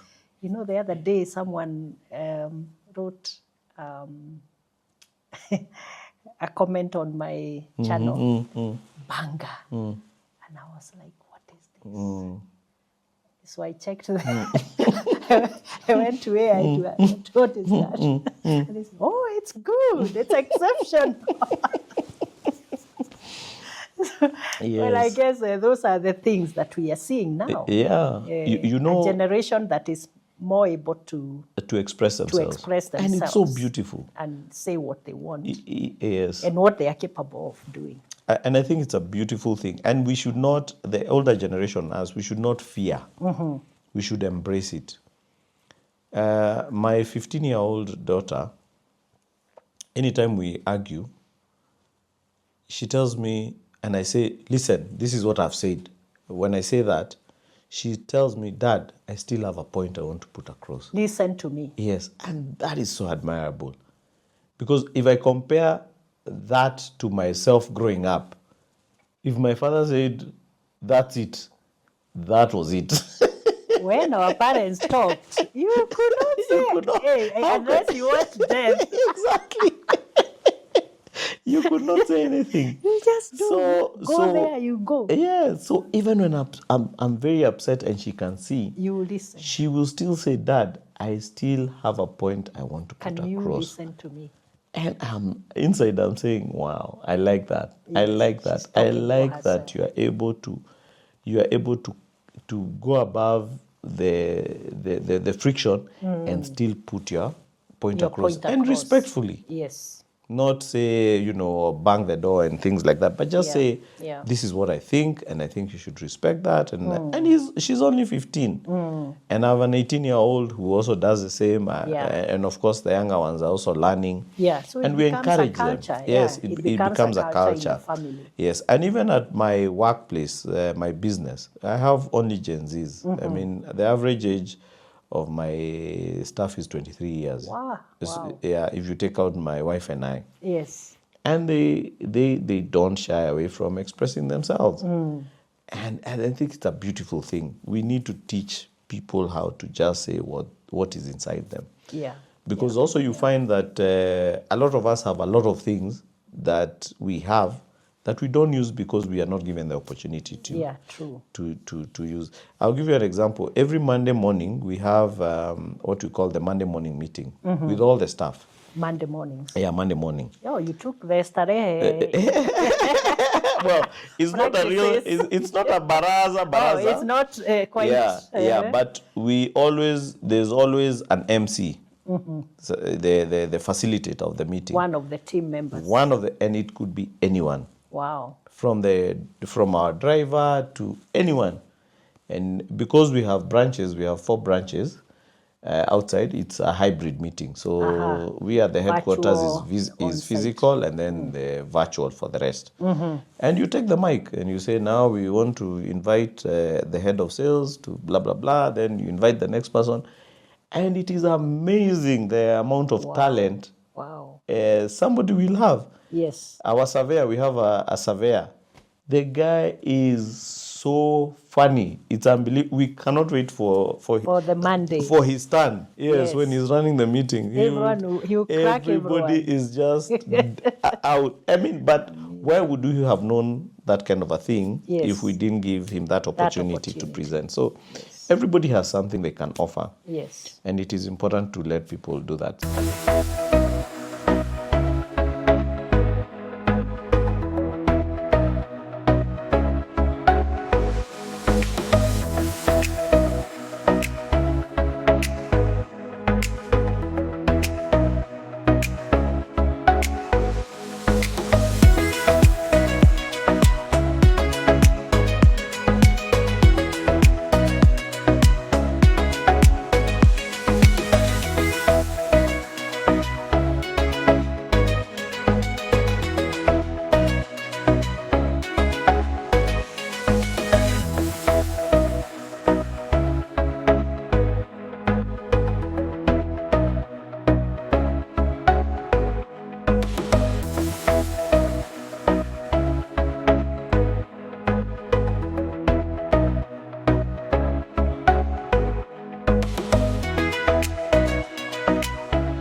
We are speaking with Mr. Andrew Muthee Gitau, the founder and executive director of AMG Realtors, the Realtor of the Year. Where are we? We are in Colgate now. Yes. I go for the interview in Colgate. I was going for actually a different position. This was like after how many years? In 2.5, just 2.5. 2.5. I didn't stay for long. Okay. And they give me a different position. And then I work. So was it a promotion? Yeah, from your serious previous? Promotion. Yeah. So what did you become? I became the customer marketing manager, which was a position that was previously not there. So I was starting a brand new unit department in the organization, and then I became a trainer, a sales trainer, as a secondary responsibility. So I started traveling a lot, and then one day they call me. And they tell me they want me to go to the US. Wow. Yep. Colgate. Yes, Colgate. They want to send me there to their head office in New York. Another very significant moment of my life. What actually happened, now I found a girl. This girl has come to our office to audit us. She's working for PwC. With your sales skills. So I'm seeing this girl. She's not looking so bad. Now she's an auditor. A funny thing, in that team, the head of that team is a guy called Kerich, who I was with in University of Nairobi. The audit team. The audit team. So I call him, ask him, now you are the manager of this team. There's another brown girl I'm seeing there. You tell me about her. Tells me, oh, no, she's a very, very good girl. I say, okay, fine, I'll try my luck. Wow. So we meet at the printer. I say hi to her. I tell her, by the way, I want you to come and audit me. Find a way of coming to audit me. I need to be audited. I'm just cracking a joke. She says, okay, sure. So I tell Kerich, make sure you send that girl to come to I'm my on the office. audit I want to plan. be audited. You are dangerous, man. So the audit plan is done. Yeah, I have to be inside there. It's And you part know, of- salespeople are not audited. I know. Hey. But I want to be audited. Yes. Let me And tell not you. just by anyone. No, by her. Okay. So she finds a way of coming, and she Yes. comes to audit. Yes. But let me tell you, in 15 minutes, my colleague in the next office comes and tells us, "Hey, can you lower your voice? Minimize Yeah, your- you are laughing too much. You're making too much noise for us." Yes, and right there and then, I was like, "This is the one." Wow. Yeah, this is the one. Wow. This is the one. Wow. This is the one. So very significant moment.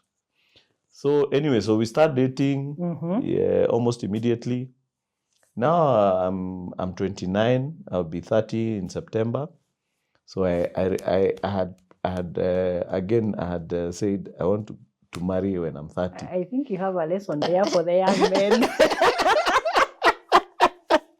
Be bold. Yes, you go Be for bold. it. Yes. Go for what you want. Yeah. So and she's ticking all the boxes. I'd been Yes. praying and. But you've done your due diligence. Yes, and I'd been praying, and even my the guy who became my best man, he was already married, so his wife was praying for me. Okay. So he had a prayer that he was praying for me to get a good person. Partner. Yeah. Because we would hang out and we would be three of us. Yes. So she would always complain, you need someone next to you. Yeah. So anyway, so now Colgate calls me and they tell me. So we plan our wedding for September 2006. They call me in May, and they tell me, we want you to go to US immediately. What? We want you there in June. Wow. So I say, but there's this girl. Less than a month. Yes, there's this girl, and I really want to go with her. And we have a wedding date. Yes, they tell me, we are sorry, unless she's your spouse, you cannot go with her. Wow. So I tell them she will be my spouse by that June. She will be officially be my spouse. So we actually bring our wedding forward. Forward by like what? 3 months? Yeah, by 3 months. 3 months. So we actually got married on a Thursday, June 8th, and that Saturday we left for the US. What? A very significant moment, and there's a reason I'm giving this story. Because we were leaving the country, of course we asked that if you have a gift, the wedding guests, they make it a monetary gift. Yes. Now, separately, I knew land. If you buy land and wait, you will make money. You will make money. You will be rich. So you want to buy land. So I want to buy land. So when we did our wedding and all the money that we got, I actually went and bought land from a friend of mine who was in the real estate business. But what happened is that we actually never got the land. So we lost the money. And by this time, you're already in the US. We are already in the so US. So even the logistics of follow-up, exactly. It's tough. It's tough. But we never got a title. We never got a plot. We never got the money. Money is gone. So you can imagine now, this is our first investment. Your first investment as a family, This is the first decision as I'm making as a man of the house. The man of the house. I just lost money. The first thing I did sad. As a husband is lose money. You're just lucky that you had already married. And she don't might forget, have changed her mind. By the way, because our wedding was very quick, very rushed, we did a very small wedding. Yes, I can imagine. And their side had more people. So obviously more money came from that side. Yote imeenda. Yote nimepoteza. But there's a lesson in that. That pain of losing that money is what birthed AMG that we have today. Yes. AMG Realtors was birthed from that pain. Because that pain was intense. Yes, I can imagine. Now I'm in New York. I cannot follow up. I'm trying to think of a lawyer. I'm trying to think of it's anything. crazy. I'm trying to call. I mean, it was a total disaster. It was very painful. Still in New York, I'm getting a bit of allowance. And then I'm thinking, I want to invest it. But how? I am thinking, who can I trust? Can I take a risk again? Yes. Now, the one person I could trust were my parents, you know. But my father wanted us to invest in Muranga. Because, yeah, a true story. He wants the story. The status in the village. This family, they bought all their land. 20 acres in Yaishachiro. Yes. Him, that is what he's looking for. His son now is successful. He's a rich He lives man. in America and he's buying out, yeah. But me, I didn't want Muranga. This is rural land. Me, I'm looking at Kitengela. It's coming up. Oh, yeah, I'm looking at those places now. I know in Syokimau, in a few years, they will be the city. So now my father is telling me, hey, bring money, we invest. So and so is selling. This one. I'm thinking, apana. Wacha tu tukae. So I couldn't identify anyone or any company that I could trust. Your trust had gone. Completely. All time low. But now, see, remember I have a dream of one day starting a business. Yes. That is my constant dream in my head. I start thinking, one day I'll start a business that will sell land and give people titles. Baka, they just wonder. And also, let me backtrack a bit. When I was in high school, my father had just built a house. And he used to send me every holiday. He'd send me to Athi House to follow up on the title. So where we used to live, the house we used to live in, which was ours, or rather my father's. Remember he had told... It was his and his wife. Yeah, not yours. He used to send me to follow up on the title. Wow. And it took like 4 years to get that title. So now I have these two experiences. Why is it that you can buy land and even build and not have a title of that land? 4 years later. 4 years. Why is it that you can buy land and you give money and you actually not get the land? Lose the land and the money. Yes. So I started daydreaming. I used to daydream a lot. I used to daydream. One day I bought Del Monte. Nimekatakata. It's a city. I've given people titles. They are happy. It started becoming a dream in my head. A dream of solving that problem. Anyway, so now I finish my assignment in New York. Our firstborn is actually born there. How long did you stay in New York? Not for long, because they were what we call short-term assignments. Oh, I see. So you're sent for a period. And then once it's done, But luckily we got our daughter. And if you're born there, you become American. Yes. And then I was moved now to South Africa as an expatriate. So I'm still working very diligently. In New York, I was doing global sales strategy. So I got an opportunity to actually expose myself to different countries, how they do business, how the mega businesses, like South America was booming, China booming. And now you are talking to the sales director, you are understanding how they do business. Huge chains. 15% of all our sales was to one chain called Walmart in the world. Wow. Now you are getting exposed to how they work. In fact, there are people who are employed by Colgate, who are Colgate employees, and they woke up and went to Walmart every single day. They had desks there. They worked with them. So again, you learn collaboration.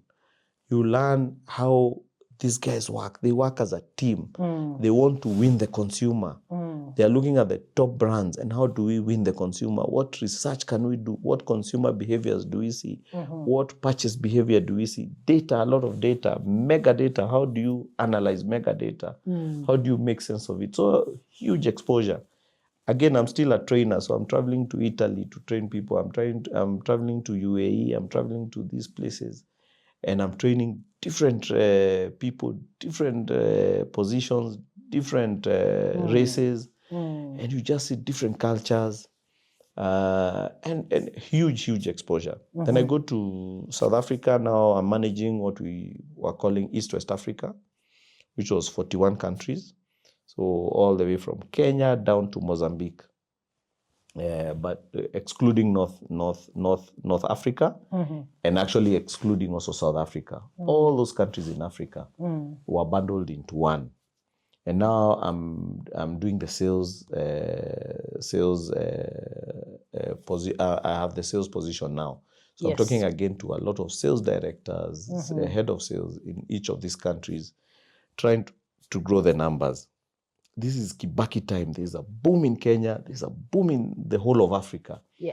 We are doing double-digit growth almost every country. Yeah, that time. Yeah. So it's unfolding right in front of my eyes. And I'm saying, am I just going to work and not do something for myself as a business to actually also grow something out of this boom of Africa? Because then we were saying, Africa is the next China. Africa is the next big thing. Africa is the next, Is that when we were voted the most optimistic? Yes, those there was days. A lot of optimism. Exactly. Yeah. So you are seeing this population boom in Africa. You are seeing people getting degrees. You're seeing universities. And you're just seeing the future is just bright. Yes. So every day I'm thinking, I need to leave. And again, a very, very difficult decision. One of the most scary decisions in a person's life. And I'm sure you agree with me. I've been through that. It's not interesting. Remember, on the flip side, I have a house being paid for in thousands of dollars. Yes. I have 2 house helps. My kid now is joining nursery, school, fully paid for school fees. As long as I'm in Colgate, they will pay until the end of university. Wow. I am traveling business class. Everywhere I go across Africa, I sit in front of the plane. So where am I going? I'm going to go and do what? What can be better than this life? So your head plays with you seriously, because there is a risk of going to zero, starting from zero, and leaving all this. But at the same time, I'm asking myself, one day I'm going to be 55, I'm going to be 60. Will I just be saying all I did in my life was this? What will be my regret in life? That I should have tried something, that I should have ventured out like my father did. So these things are playing in my head all the time. I'm also looking at the politics in the business. But I was very favored. I was very, my boss loved me. He liked me a lot. You were delivering. Yeah, I was delivering. And the guy, we had a very, very good relationship. So, it's a play between the two. Do I leave and go and try and do something, or do I not? Again, timing is very important. So I look at my life. My second born is being born. Brand new baby. June 2010, it was a World Cup in South Africa. I remember very well. So I say now, if my firstborn joins class 1, and because they are paying school fees, of course I will take her to the most expensive school, because there's no issue, isn't it? They'll pay any bill. They'll pay any bill. If she joins class 1, and the school fees is 300,000, 400,000 equivalent in South Africa now, I will never be able to leave this job. I'll be very comfortable. I'll be scared, because where will I get 300,000 to pay school fees? Yes. So I'll sacrifice my being a businessman for the sake of my children. So I said, if I'm going to take a risk of leaving, I have to leave now. It has to be now. It has to be now, when she's still in nursery. So I started having that discussion with my wife. My wife is generally a very good person, and she told me a very interesting thing that was very profound. She said, "You've never taken us in the wrong direction, so I trust you." Other than one. Funny enough, she did not mention. Okay. She didn't remind you. And now, by the way, I want to leave, but I don't have a serious plan of what I'm going to do. I have these 1,000,001 ideas, some which I've tried, many of them have not worked, but I don't have a really concrete plan that this is exactly what I'm going to do. Mm-hmm. But I decided I'm going to sell cars. I'm going to start by selling cars because I already know. Yes. As I find my footing. You've done it before. Yes, I've done it. I grew up selling cars, so how difficult can it be? Is your dad still selling? My dad is passed on by then. Sorry. Yes. Okay, so by this time. Yeah. So and he passed on, and then also the business just closed. So my he had retired. He had semi-retired before he passed on. Closed the business, and then he passed on, and then so nobody was doing the business. So it was it was closed. Yes, it was closed. Okay. So I decided I'm going to go, but I'll do it on my own. I'll call it a different name. I will not even have a ad.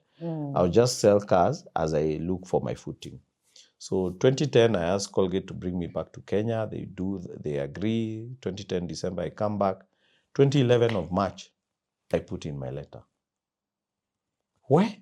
That email is tough. In fact, I remember I sent and it refused to go. Then I'm waiting for the phone call. Nobody's calling me. And I'm thinking, hiya, these people don't even value me that much. They have received the letter and they don't even care. Then I checked the email. It hadn't gone. It's still in the inbox. It's still outbox. So I sent it now nicely. 2 minutes later, phone call. Mkubwa has called. One of the most difficult conversations you can have with someone. What is this now? But let me tell you, the funny thing, I didn't know what I was going to do. I didn't have a firm plan. I didn't have any big thing. But I knew I wanted to leave. And in my mind, I told myself, I'm going to go out and I'm going to try. And if it doesn't work, I am ready to go back. And even if I go back at a lower position, it is okay. It will be okay. Yes, it is better than not leaving and trying. So that's what I did. So we had a very difficult conversation with my boss. He told me, just stay on for 6 months. I can arrange for you a package so you don't live with nothing, blah, blah, blah. You know, when you resign, you get nothing. I told him, my friend, the only thing I want to do is leave. Imagine. I don't know why, but I really just want to leave. I just want to go. But I also want to tell you something. Now, when I was in the earlier years, my boss in Kenya, his name is Ken, was also a very good friend of mine and a mentor. Mm-hmm.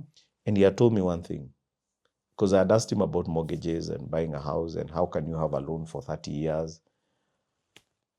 You know, and when you think about owning a house, you know, it feels impossible. He had told me one very profound thing, which I always tell everybody that I get an opportunity to tell. Don't buy where you want to live. Buy what you can afford. He told me, don't buy the house you want to live in. Your dream house. Your dream house. Buy the one you can afford today. At this moment. Because the house you want, your dream house, you cannot afford today. That is a fact. It has to be a stretch goal. That makes sense. It made a lot of sense. So he told me, buy anywhere. Number one. What is within your reach? What is within your reach? Number two, he told me, you don't have to live where you buy. You can buy, you are paying mortgage, you collect rent, you add, you pay mortgage, but you still rent another place. Hiya, I'd never thought about that. I'd always thought that buying a home or a house, you must live inside it. Those two things made me make a decision. We went to South Bay with my wife, we saw a house, we bought. It was what we could afford. Luckily, by the time I'm leaving Colgate, I had finished paying for that mortgage. Now, another lesson, having a good spouse or a good partner makes a very big difference in somebody's life. I'm an expatriate. I'm living in the best part of Johannesburg, in Sandton. My house is paid in dollars. Big house, lovely house. You choose your house. the best of the best. Now, we are going to live that life. So I told my wife, when we go back to Kenya, my plan is we are getting rent from South B. Yes. I'm going to add something. We live in Hurlingham. Hurlingham then was a nice place to live. She says, why? Why should you pay rent when you have a house? We're going to a house in South B. Let me tell you, the weight that statement, the relief I got. Because you don't need now to worry about rent. Don't have to worry about and rent. You don't have a fixed income. Yes. And our service charge, I remember very well, at that time in South B was 3,500. Yes. So surely, 3,500 I will afford. Yes. That was one of the best things my wife ever told me. And if she's listening, she must remember she's that. Watching us. Kudos. So wow. It made a very big difference in just making me now know that I can actually live. So again, as you work, what cushions are you putting in your life so that when the time comes to leave, either by separation or by resignation or by any other factor, you have cushions. And it's good you've talked about that, because from my interaction, especially with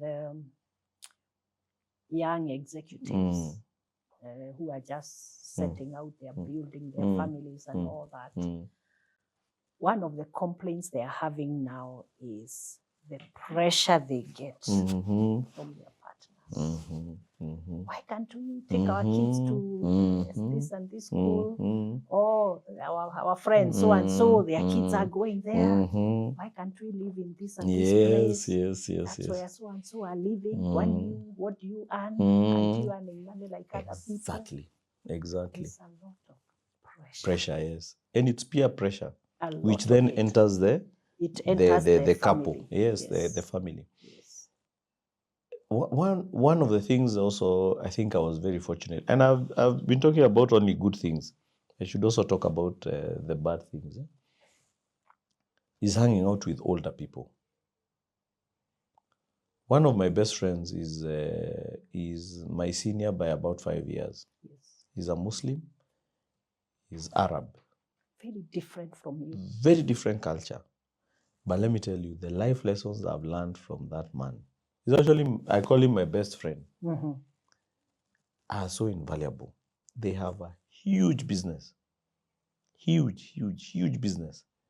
They run with the family. It's a family business, so they are all in the business. But they take care of each and every one of the family members. Yeah. So it doesn't matter your level of education, it doesn't matter how many degrees you have.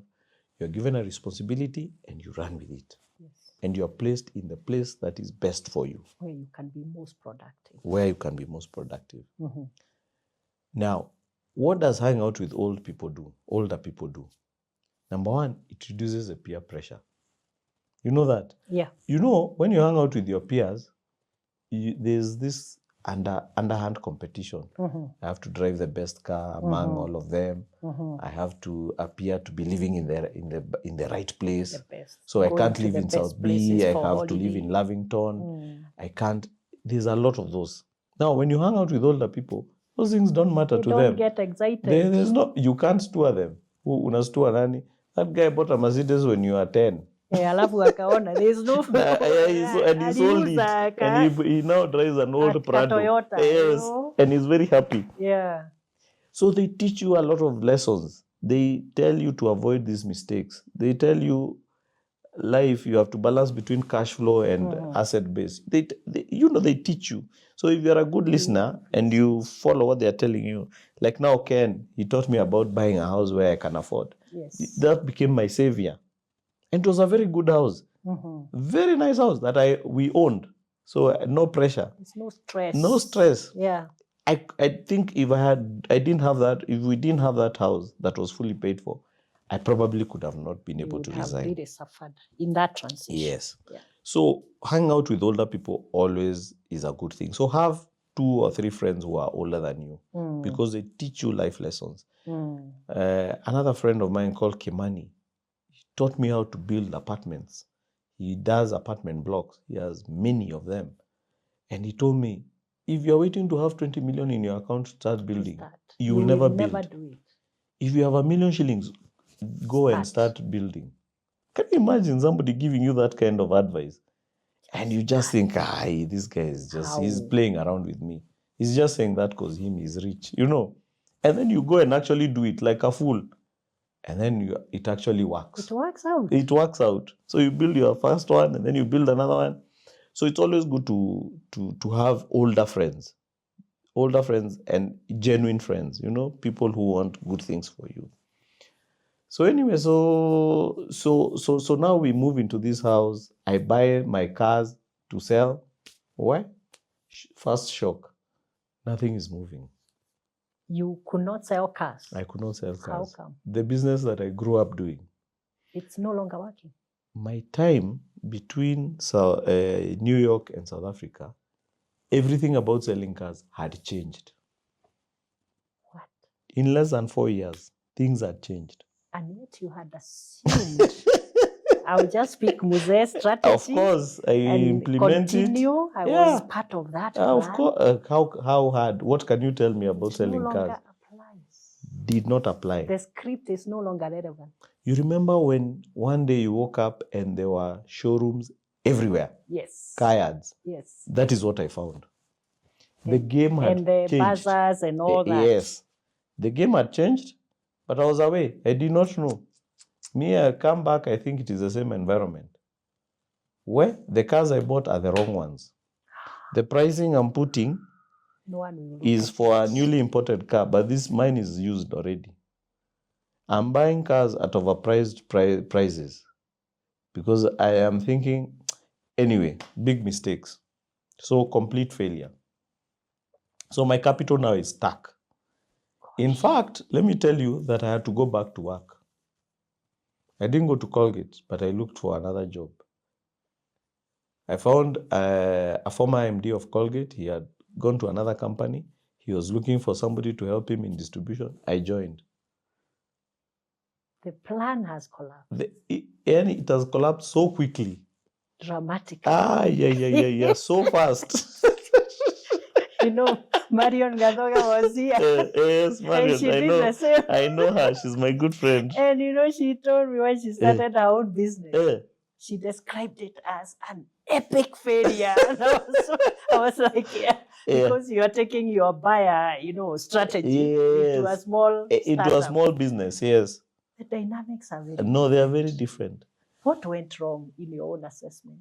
It was just the change of the way the business had been done. So that's when you got a lot of Pakistanis coming to start showrooms here. Yes. They are buying cars in huge, unbelievable quantities. Huge volumes. So they have economies of scale. Yes. So your selling price, his selling price is your landed cost. It's actually lower than your landed cost. So how are you going to compete with that man? Cannot compete. And then there are millions on them. And then they are giving payment plans. They are saying, pick the car, pay 200,000, pay 100,000 every month for the next 3 years. They are patient. No interest. You need they are to Muslims. Make the sale to recover your costs. Let me tell you, I sold nothing. So I have these cars. I have all my capital is stuck in cars, and then I have nothing in the pocket. And then let me tell you another funny thing. When you have worked for 12 years, and you have worked for big corporations, your salary comes without fail. Yes. Every single month, without delay. Do you know, you are so used to going to the ATM every end month and finding money. Yes.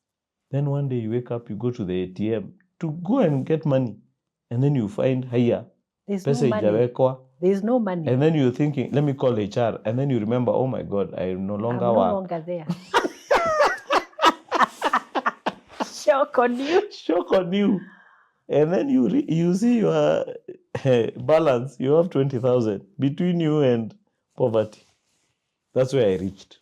So that's what Then they you say. call the showroom. Where? Mumeuza gari. Hakuna. You know, it's like when you retire. Yeah. So there's the joke about the ATM telling you, "Acha ujinga." Hakuna pesa. It's exactly the same. That same experience. Yes, but I think we grow in hardship. We don't grow when things are good. Yeah. Because immediately I started thinking what to do. First, I went to Kimani's company. I told him, I can do for you a strategy, a sales strategy. Give you a reprieve for a while. Yes. I'll come every day from 8 to noon. I'll do a sales strategy for you. I'll recruit for you salespeople, blah, blah, blah, blah, blah, blah. Just give me 100,000. You see, sir, I have a house. My wife is working. Yes. She's at PwC. She's earning good salary. We'll be okay. She can sort these other things. Me, I just need my money for survival. And the one thing I don't know whether this is a good thing to say, I told myself, I'll never borrow from her. That is my measure of things are bad. I need to go back to work if I have to borrow from her. Because I knew if I start borrowing money from her, you will get used. I'll just get used. And then I'll become... And comfortable. Yes, I'll become one of those guys. Anyway, so now I go to Kimani. He gives me a job. I do it for 3 months. Then I go to this other company. I work. Let me tell you, it was the hardest job I'd ever done in my life. I am living in South B. The office is in Lavington. That traffic, there was no expressway. I'm in traffic every morning. I'm going to do something I don't want to do. I'm doing it because of the money. But you have to. But I have to. I used to pray to God every day. Lord, take away this cup. Take away this cup. Please, I don't want to work. Show me where my opportunity is. Show me where my opportunity is. Luckily, I was able I didn't sell a car, but I went to make a presentation to a company, and then they had a problem. One of Kimani's clients? No. Actually, somebody called me. Oh, okay. And because what had happened, because I'd been in retail for long, I knew about merchandising, blah, blah, blah, all those things. Okay. This guy, he had a company that had been asked to give a proposal for merchandising in a multinational that was just starting in Kenya. And that multinational, so he told me to accompany him to help him to do the presentation because I know everything about his business. While we were making the presentation, this guy gets a call. This guy we are presenting to. Yes. And from the conversation, it was a very heated conversation. It's actually a very interesting story. This guy, he's a country manager of this company, of this multinational, okay? But it's brand new. They're actually in Eden Park, which are those offices you hire. What are they called? The shared space. Shared space. Shared space. Now, his boss is coming in a week's time. So, a Frenchman, he's trying to get a Prado for him on car hire. He's gotten a guy who is ready to give, but this guy is suspicious of this company. Because at the very time, what used to happen, people used to go, they hire a space in a shared office, they ask for cars, they commit. They lease the cars, and then they take them to Tanzania, they steal them. Yeah. So now they were having a serious argument. Tell me about this company. And it has a hard name. So this guy is trying to pronounce the name. This guy is not understanding this company. He's saying there's no company that is called this. This is a conversation I'm listening into. As you wait in their office. No, we were in the middle of the presentation. In the presentation. Wow. So this guy is saying, no, we are a legit company. And this other guy is saying, no, why are you in shared offices if you are a multinational?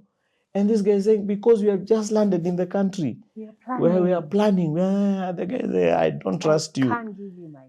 The guy was upset. So he banged the phone. Then he says, let's continue.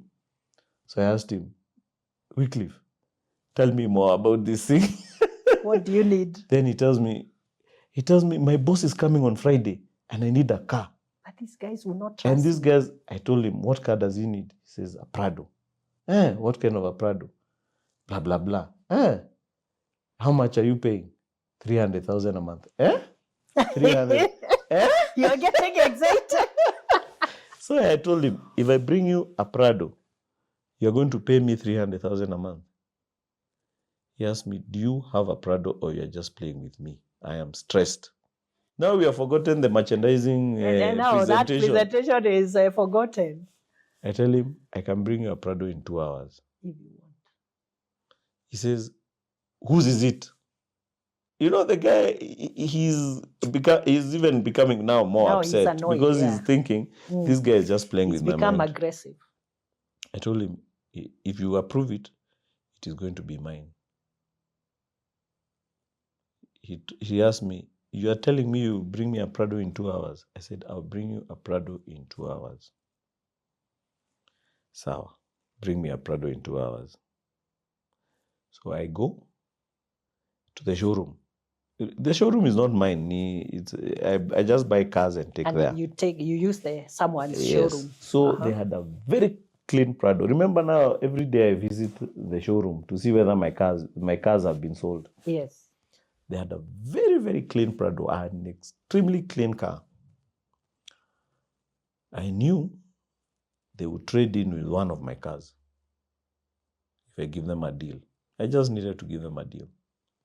So I go in, I tell the owner of the showroom, I need this car for 2 hours. And where I'm going, if it's successful, I'll come, we discuss about it. We'll have a deal. Mm-hmm. I take the car.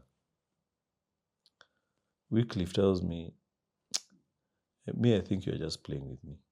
I can't believe. I mean, he was so frustrated, he didn't think it is possible to get. I tell him, approve the car now, and I will actually not take it back to the showroom. I'll leave it with you. In 2 hours. In fact, now you start driving it. So he says the car is approved. Go and get it washed, cleaned, put proper insurance, everything. Bring the car. It is approved. He gave me an LPO. What?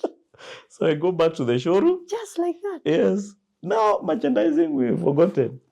I go back to the showroom. I tell the guy, now, I want to trade in this car. For another one. Yes. Take this one, my car, give me this one. I actually lost money in the deal, but I didn't care. You are happy. Now I knew I have a salary. That's what I'm looking for. Stable income. 300,000. 300,000 per month. I knew God has come. So, but I'm still working with this other guy. You have your 100K. No, here I'm earning a bit more. Oh, okay. Now I'm in the Lavington job, but I don't like it. Okay. So I'm earning good money. I'm earning like 500 take home. Okay. But I really want to leave. Yes. So luckily, the Wycliffe's boss comes on the Friday. He absolutely loves the car.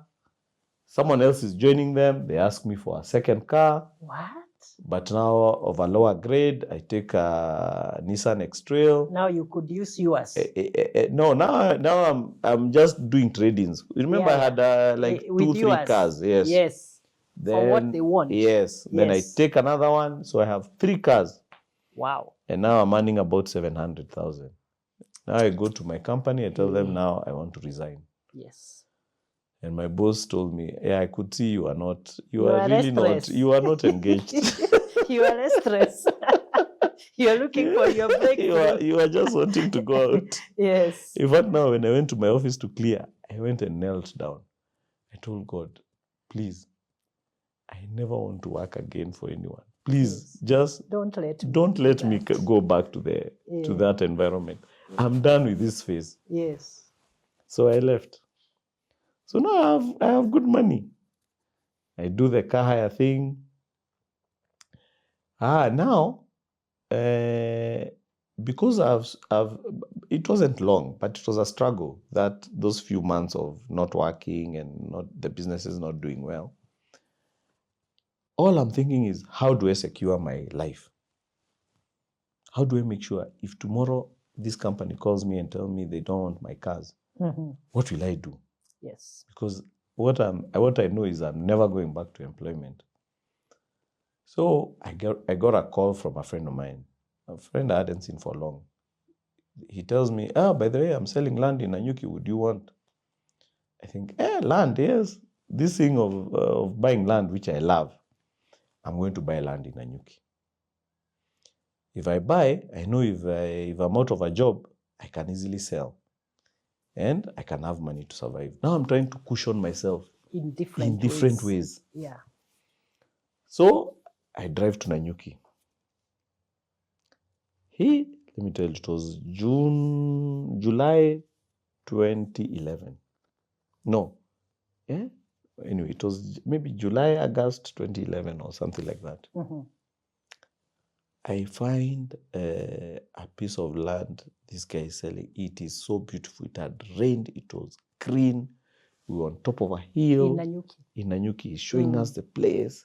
I'm seeing Mount Kenya. I'm seeing some other hills called Oldaiga. I'm seeing Aberdare Ranges at the back. It was the most beautiful place I'd ever seen. So on the spot, I say, I'm buying an acre. And then I tell him, I really want to bring my friends here so that we can create like a gated community. He tells me, you're serious? Yeah. Aya, tuongee kando. Because we were many of us.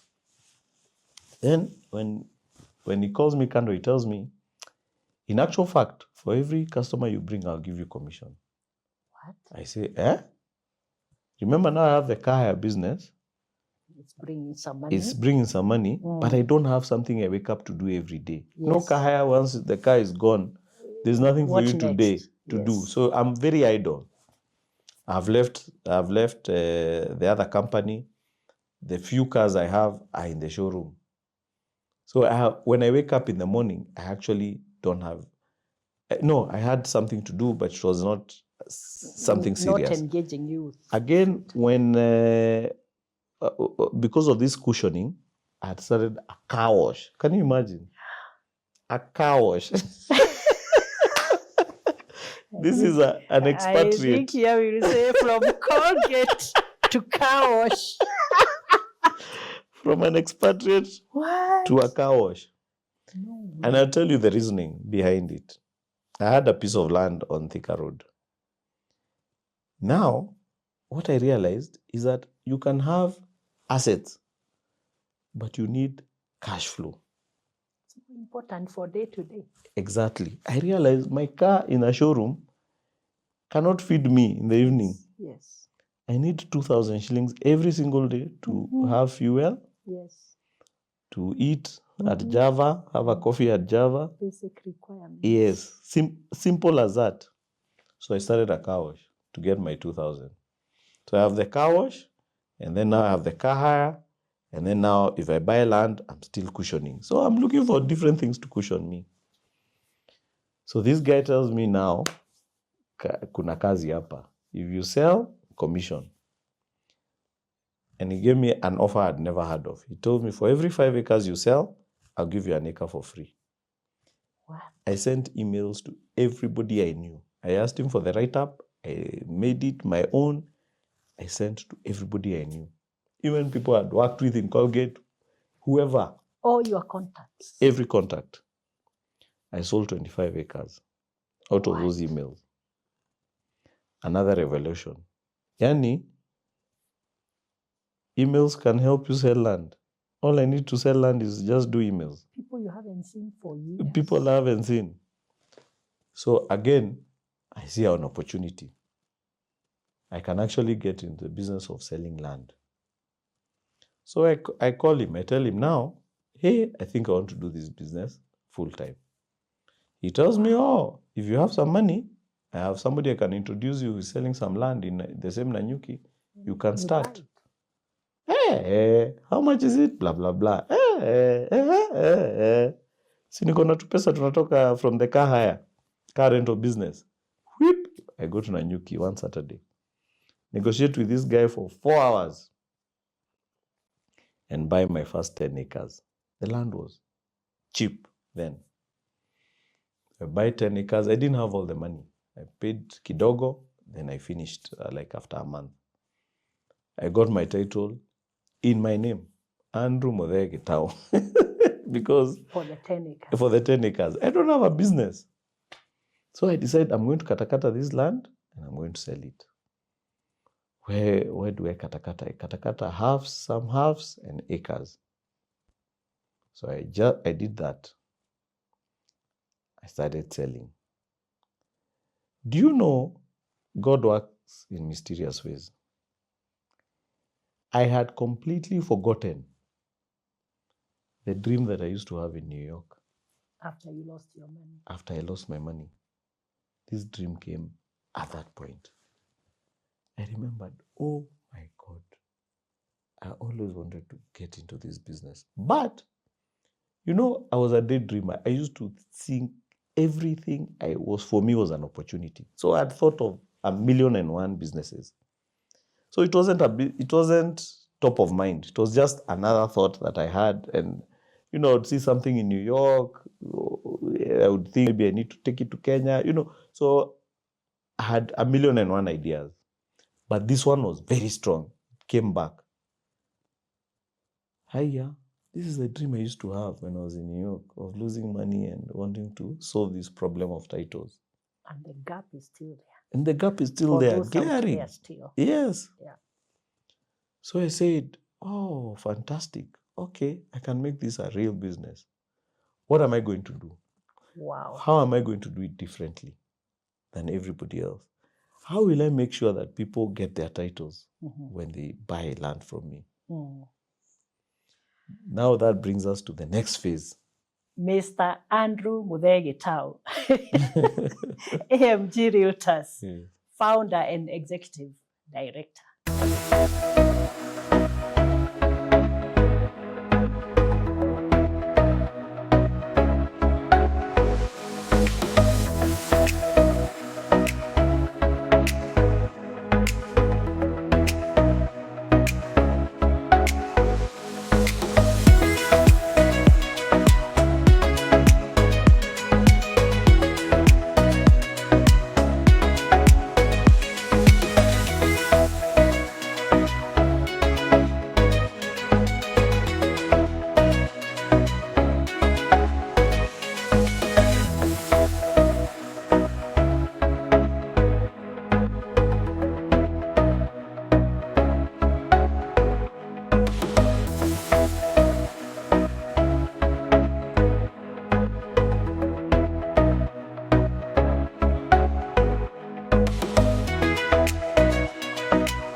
So, Andrew. Yes.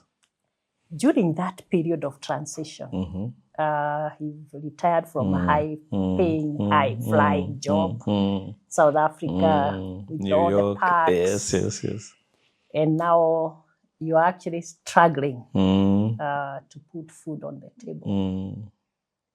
What are the lessons that you learned that you can share with us? Because it happens to many people. Yes.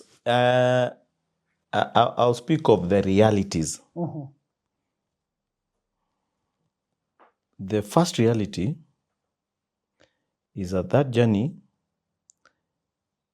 is, if you're a believer, is only of two beings, you and God. It is just you. Your spouse is there with you, but that journey is yours alone. And that was the shocking thing for me. Now, of course, I could have borrowed money, I could have done many things, I could have asked for support, and that support would have come. But I'm thinking about the thinking around what you're going to do and how you're going to do it. Is a very lonely journey. And so it is very important to be aware that I'm going to be alone in this journey. Because if you're aware, then you're not shocked. And you will not start feeling bad about your spouse or other family members that you expect to walk with you in this journey. It's a very lonely, not lonely, but you are alone. You're alone. It is a journey you only do, you only take yourself. Yes. Even if my spouse even if my spouse would have resigned and started her own business then, she would have walked alone. Like Her you own can journey. support, but you cannot walk with them. I don't know whether it makes sense. It makes a lot of sense. You know, only you can do it. Only you can do and it. deal with the issues. And deal with it. And give yourself the resilience you need. Exactly. I understand. Number one, if you're a person of faith, it takes your faith from 30% if you are 30, 40% if you are a 40, 50% if you are a 40, 50, and it takes it to 1,000,000%. To multiply the significantly. Because you look at this side, you look at this side, you look at this side, you look at this side, and you realize I can only look this side. You know, there's a psalm that says, I lift up my eyes to the hills. Let me tell you. I'm sure you recite that every day. One. From where does my help come? That one. You are there. I used to sleep. Now we are sleeping. It's 2 a.m. Yes. I have not closed my eyes. My wife wakes up. She looks. She tells me, Allah, you haven't slept. I tell her, no, I've just woken up. Because you can't tell her you are worried, you know. But she can see. But what am I going to do? How am I going to do it? What will take me to the next level? How am I going to put food on the table? How do I secure this young family that I have? How do I, Yani, you are on proper survival mode now. Did I make a mistake? How could I just let this thing go away? You ask yourself 1,000,001 questions. And then you tell God, you know, you brought me here. You must have a plan for me. So bring that plan quickly. Yeah, bring it quickly, please. I am weak. Give me the strength. Be with me. Walk with me. Hold me. Carry me. I can't walk. I don't know what I'm going to do tomorrow when I wake up. I don't know. Will I start by going to see Kemani, who is busy working? Yes. Will I go to the car wash? I don't know what I'm going to. Will I go to the showroom? I used to go to the showroom. The people got tired of me. They started running away when they see me. Oh, there are no sales. There are no sales. The cars are not good. Money. You want a good. I want to hear good report. News. Yes. But there's none. And then when I go, even if they talk to me, they want me to ask the question: Has the car been sold? No. Go. Yeah. Now I don't have anywhere to go. It is 9. Where am I going? Hanging around. I want to hang around. They don't want me there. So anyway. Now we are on the same. We are living in a very difficult environment as we speak now. And a lot of people have come into hard times. You know, some people have lost their jobs, they've been retrenched, others have their businesses have failed. What would you say to them at this point? I would say, number one, life is full of seasons. Life is about seasons. And you reach a point where seasons don't phase you because you see it all. I always say, that's why when you see an old person and you tell them so-and-so has died, they just keep quiet. They don't get shocked because they're so used to people dying, they know it is a process of life. Yes. And I'm just using a very a very tough example, but that's the reality of life. So what happens when you become a seasoned business person? You just realize some months will be good, some months will be up, and then you realize you cannot behave like those months. Yes. Otherwise, your behavior will be all over. You cannot be, when things are bad now, you are moody, you are annoyed, you just realize that this is a season I have to go through. And more importantly, there are very good lessons to learn. How do I manage in this season? Because that season prepares you for the season of harvest. You get? Yes. And then when you have the season of harvest, it is preparing you for the season of famine. And then the season of famine is preparing you for the season of harvest. And that is life. There's the 7 years of plenty. Yes. And 7 years of want. Yes. And it never ended there. That is the point. There was another 7 years of famine and 7 years of plenty. And that is the cycle of life. And I know there are people who study these cycles and all these things. But for me, that is not the most important thing. The most important thing is to know where am I and how will I behave. So when you're in the season of plenty, I find it is time to calm down. Calm down in terms of expenses. Look at your expenses very critically, see where you can save, and then using those savings to invest. Yes. Because you're investing for the season of farming that is coming. When things become tough. You get? Yes. So you behave the opposite of the season. For me, that's my strategy. Yeah. When I'm in the season of farming, what I do is I prepare for the season of plenty. I'll give you an example. During COVID, and I'm going now ahead of myself. COVID, you know what happened. Yes. But COVID, as we recruited. And then the first thing I did, I stood up and told everybody, the last thing I'll do is reduce your salary or reduce the number of people. Or send you home. Yes. The day I will do that, you will know there's no more money in that account to pay you. But I'm not taking a precautionary measure. And that gave the people a lot of energy to go out and do sales. In a very tough environment. In a very tough environment. So me, I started preparing for the season of plenty that was coming. Then I told them, because this thing is about social distance and distance and everywhere, let's use it to sell our land in Nanyuki, Nakuru. You need a home where you can run away in isolation from the rest of the population. People will appreciate that now. People will understand that. They will. Yes. So again, looking at the opportunity in the crisis. Yes. And it sounds weird, but let me tell you, it resonated so much. With the market. Do you know it was our year of reaching one of our biggest milestones? It was. What? We grew by over 300% in that year. During COVID. During COVID. We added employees. Amazing. Okay? So, the thing you need to work on the most is your mindset. Only. The lens you wear. Only. And it's so simple, but it is so difficult that many people, when you tell them, they just say, wachana na huyo. You know, people will tell me, you were born in a family of business, you don't know, haujui shida, you know, people will look for excuses. But I can tell you for sure, that is a strategy. And I've seen it work throughout. When we are in the season of hardship, you start preparing for the season of plenty that is coming. It sure will come. Because it is coming. And you believe it is coming. But you have to be ready. And you have to be ready. Yes. Don't go and pray for the rain and not go with the umbrella. Because then you don't have the faith that the rain is coming. Until the land to prepare. Until that land to prepare for that rain. Yes. And let me tell you, it always comes. Wow. Now, AMG has been born. Yes. AMG has not been born. Not yet. It is being born. It is Andrew Muthee Gitau now selling.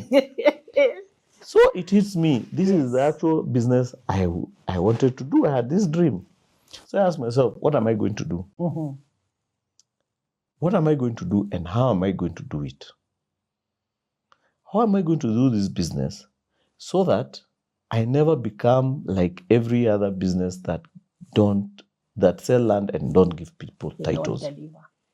So I said I'm going to do the most what is the word? Outrageous things.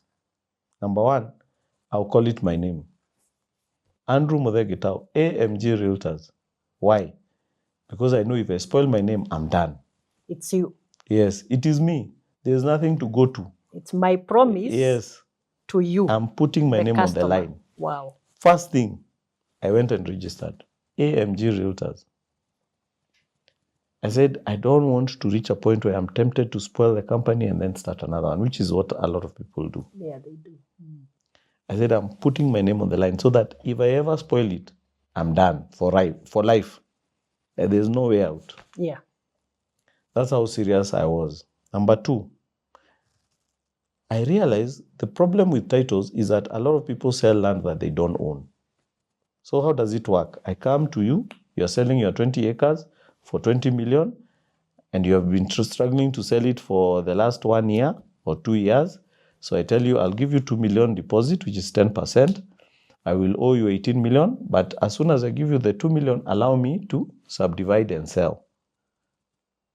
So you'll allow me because you've been desperate for the last 2 years trying to sell. So I draw a plan. It's not actually subdivision, it's a sketch. I draw a sketch and I say, this is a proposed subdivision of Merewamai Gardens. So I start selling. I sell. But the land belongs to who? Merewamai. It does not belong to Andrew. Because I still owe you 18 million. You haven't paid the balance. Yes. So you can never transfer that land to me. Now, as it were, human beings are very interesting. It is very easy to say I owe you 18 million. It is very difficult to pay.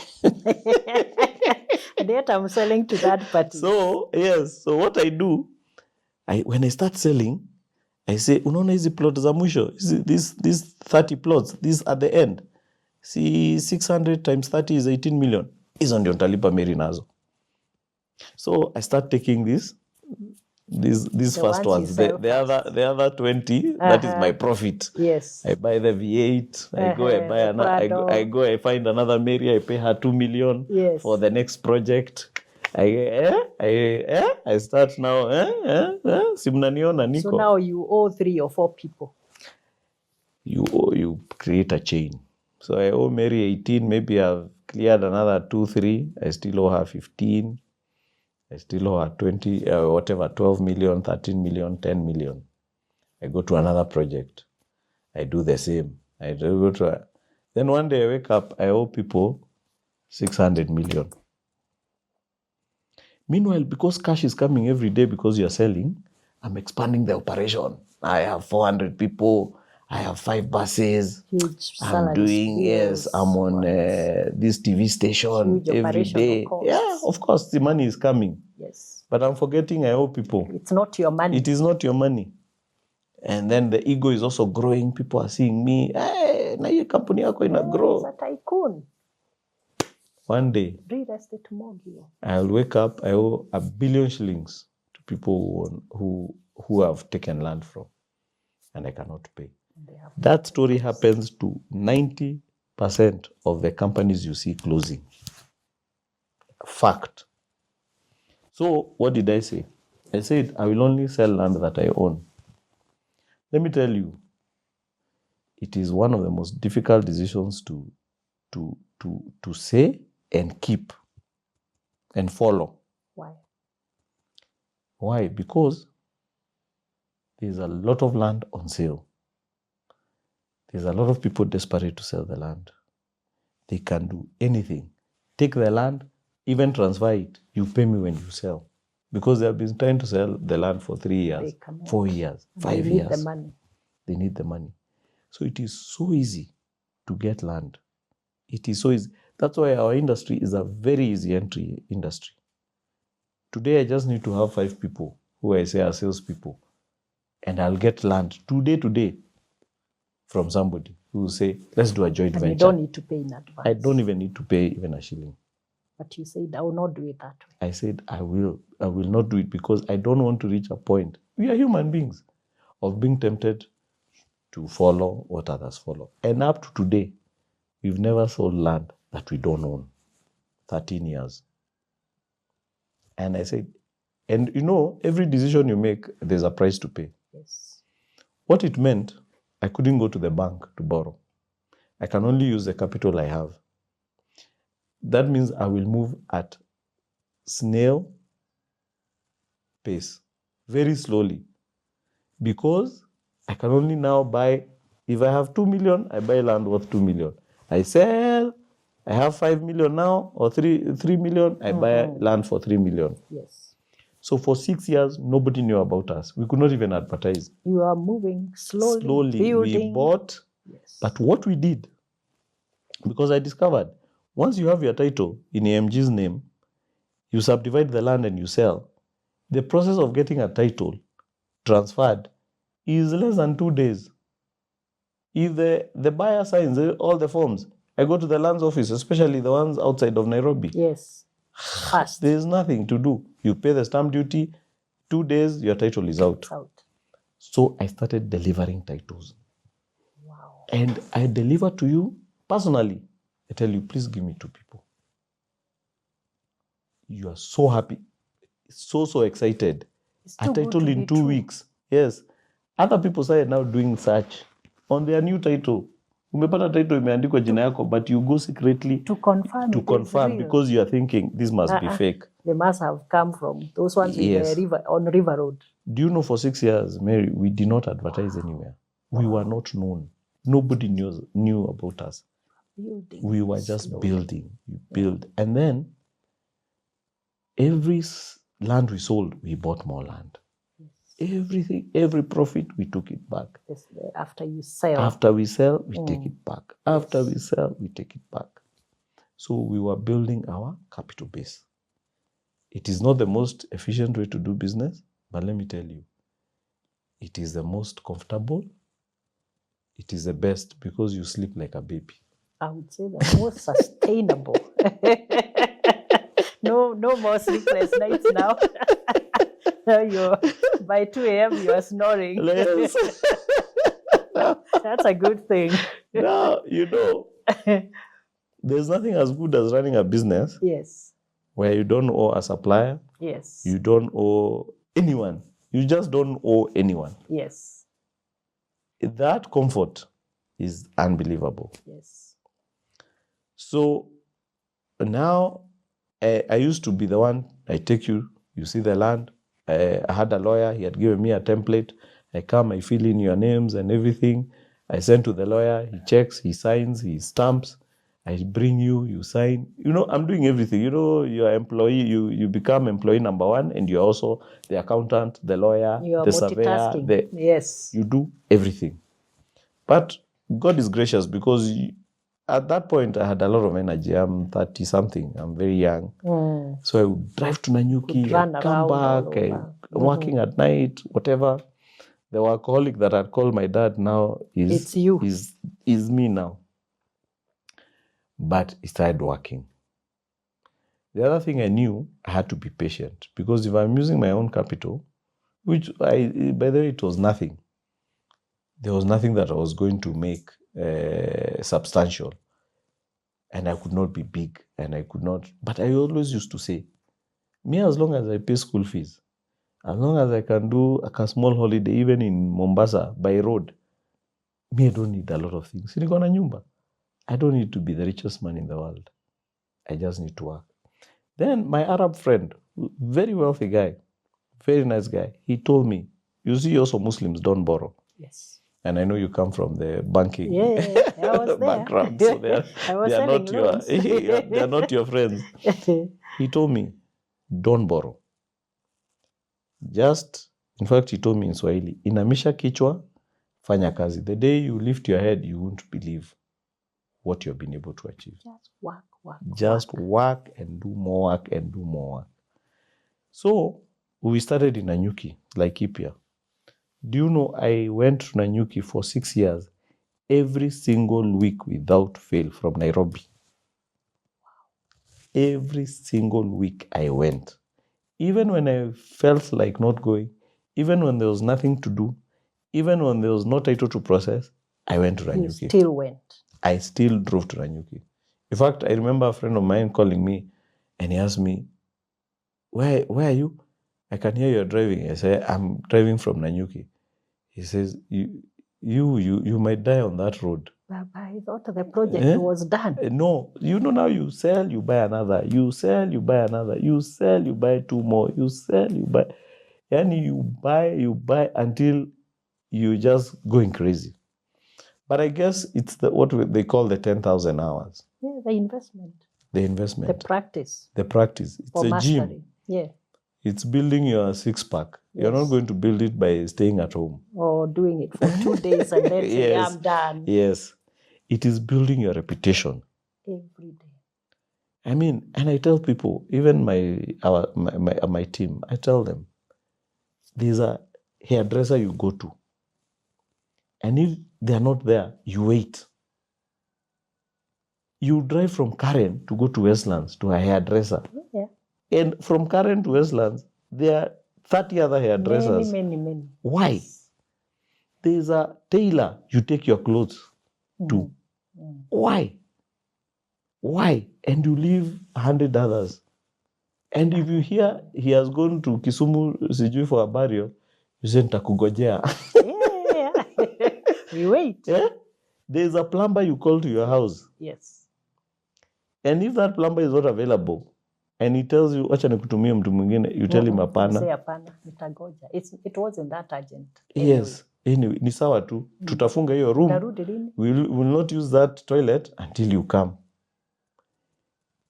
If you ask yourself why that question, it's not because he's the cheapest, is he? No, he's not the cheapest plumber. It is very simple things. It is because he runs his business with integrity. Yes. It is because if he's a fundi, a tailor, he tells you the trouser will be ready at 2 p.m., he's actually ready at 1 p.m. It is because if he's a hairdresser, when they do your hair, they'll use the right things. They have no shortcuts. No shortcuts. And they will be, and you can see the care they are taking of you. So you don't mind paying extra. So I tell people, it is never about the price. It is not about selling the land the cheapest price. It is about that person knowing my 300,000 that I'm putting in this company can never get lost. I trust them. Because these people will always deliver without fail. And it's that consistency. Yeah. I tell people McDonald's or Burger King might not have the most delicious burger in the world. But you know, if I eat this Burger King in Nairobi, and I eat it in China, and I eat it in India, it will taste the same. And I will not have food poisoning. It is that simple. It is nothing else. And then you just have to have the patience to build that reputation. If you ask me today, if you want to come and buy AMG, and you ask me what I'm selling, I'll tell you, I'm selling you my reputation. I'm selling you the company reputation. There's nothing else. And a promise. And that promise that consistently we've been able to deliver. Wow. Consistently. And I also tell my team members, the only thing that can make me fire you on the spot is telling me that the title has not come out and you did not even bother about it. That because you're killing the dream. Yes. So, two things. I called the company my name, and then I said, I will only sell land that I own. Yes. And because of that, I did a thing that had never been done in Kenya. Guaranteed titles in 60 days. Guarantee. From the time I pay. Yes. When you finish paying and you sign the transfer forms, if I don't give you a title in 60 days, irrespective of what, you have the right to come and ask for a full refund of your money. Guaranteed in the sales agreement, signed by both directors. Wow. Then prices are all inclusive. Another issue in the industry. Somebody sells you land for 1 million shillings. They don't say anything. You pay. They tell you now there's a surveyor fee of 200,000. You never mentioned it. No, it is normal. Surveyor lazima akuje. That one is it's known. Standard. Yeah, it's a standard thing. Haukujua. Now they are blaming you. Legal fees 200,000. Yeah, registration, blah, blah. You end up spending another 500,000 that you were never told about. Yeah. So we said prices all inclusive. I said 3 million. I've calculated the surveyor fee there, the lawyer fee there. Because of that, we employed our own lawyers. We have 5 lawyers today. Okay. We employed our own surveyors. We have a surveyor in our office today. Yeah. We started putting now the structures to make sure that you deliver the promise. The one thing that I see a lot of people also doing in business is they're just after the money. And that's okay. You can go for the money. But many people, once they get the money, they forget their end, that they have to deliver on their end. So once you pay, Nobody cares whether you'll get your title or not. So you end up always looking for new customers because you didn't treat the last one the right way. But if you treat me properly, I'm going to come. At no additional cost. Yes. I'm going to bring you my sister. Yeah. I'll bring you my cousin. I'll bring you my friend. I have people who meet me, they tell me, in fact, I was looking for you. Ebu talk to this guy just now. What does he want? No, he wants land. Hey, hello? Hey, this is the guy I was telling you about. If you want land, this is the only person you can trust. Talk to him now. Okay, where do you want? I mean, the next thing, they have sent money. The deal is closed. The deal is closed. But those are lessons I learned from my dad, seeing the way my dad did his business with integrity. And then also, imagine you receive a call from a customer. They tell you, I pray for you. Yeah. We are so happy. For what you do. For what you do. We are so happy with you. You people are so good. What other blessing do you want in your life other than that?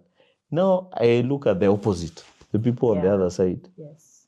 You stole money from me. You denied my whole retirement. You went with it. My children can never inherit something from me because of you.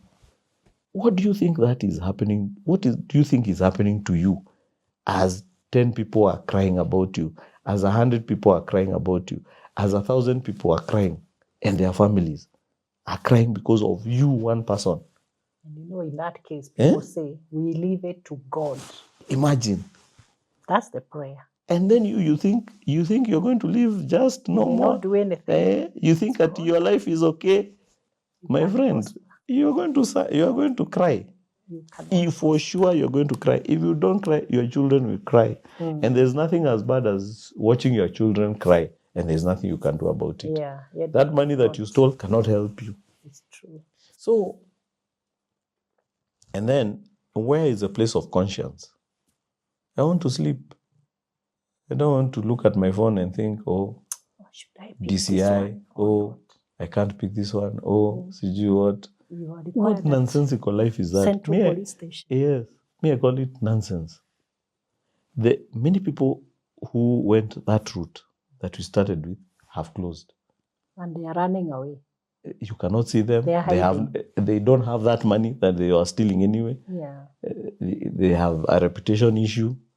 They cannot be invited anywhere. They cannot be seen anywhere. So, really, who is the fool in the end? Just because they could not wait for a few more years to do the right thing and get the reward. Yeah, you become the loser. Yes, ultimately. You are the loser. So, again, another big lesson. Yeah. Mm-hmm. Yeah, there's one more thing I know you do. Mm-hmm. Do you sit on the floor of your office, yes, open with everybody plan. else? Open plan. You don't have no founder's office. No. Can you tell us why you do that? You know why? You know. We are used to the locked office partitions and. Yeah. First of all. Yeah. I worked with the Americans. They have no. It's all open. It's all open. They don't have those things of. Actually, multinationals is about being humble. It's not about you. It's about the company. It's about the brand. You'll never see a guy in Colgate on a press conference saying we did this. We are the guys. They never do that. They are very, very humble. If you watch, so that's a big lesson. Number 2, integrity is also visual. So, if you come to the office, if you come to AMG today, and you open the door at the reception, this is the receptionist, and you are seeing me there with the other 100 people. Everyone else is there. What does that do to your mind? That you can see me there. You can actually walk. There's no door, there's no wall, there's nothing. You can walk to where I am. What does that do to your mind? It tells you this person has nothing to hide, which is the actual truth. There's nothing. Brokers come, land brokers, they come. Yeah. They tell me, Sasa, I've brought the buyer, so let's go now to the real office. I say, this is the office. No. Let's go to the actual where office. we can talk. You're like, this is my office. They get shocked. In fact, I sit here and then my wife sits there. Next, her desk is next to you. So one day, so the two directors are here. What do you want? What is it? So one day, one came and then I left. I left him there because me had finished what we were doing with him. So then he went to my wife and said, I know Andrew is in the building somewhere, in his real office. Please take me there. Then my wife said, no, there's no office. This is the office. This is the office. He said, no, come on. Now I've been coming here for a while. Now you can trust me. Please, you can tell me this. Yeah, sure. There's a secret. I mean, there must be a secret. Just take me. It's okay now. You can trust, and there was none. But integrity is about the visibility also. People have to see that you have nothing to hide. People have to consistently see. Yeah, I say it's like a restaurant. If you have a good restaurant, you have a good restaurant because you consistently deliver good food to your customers, isn't it? And good service. Now, yes, you can have a bad day and it is okay, but you cannot have more bad days than the good days. And customers understand when you have a bad day and as long as you communicate. Yes, and deal with that. And actually they support you. Like even us, we have had challenges. There was a time there was digital migration in Nairobi. Our Juja titles were stuck. I personally wrote to each and every customer and put my personal number and said, you feel free to call me anytime, day and night. And 80% of our customers are diaspora. Yes. So they actually call you when you are actually asleep.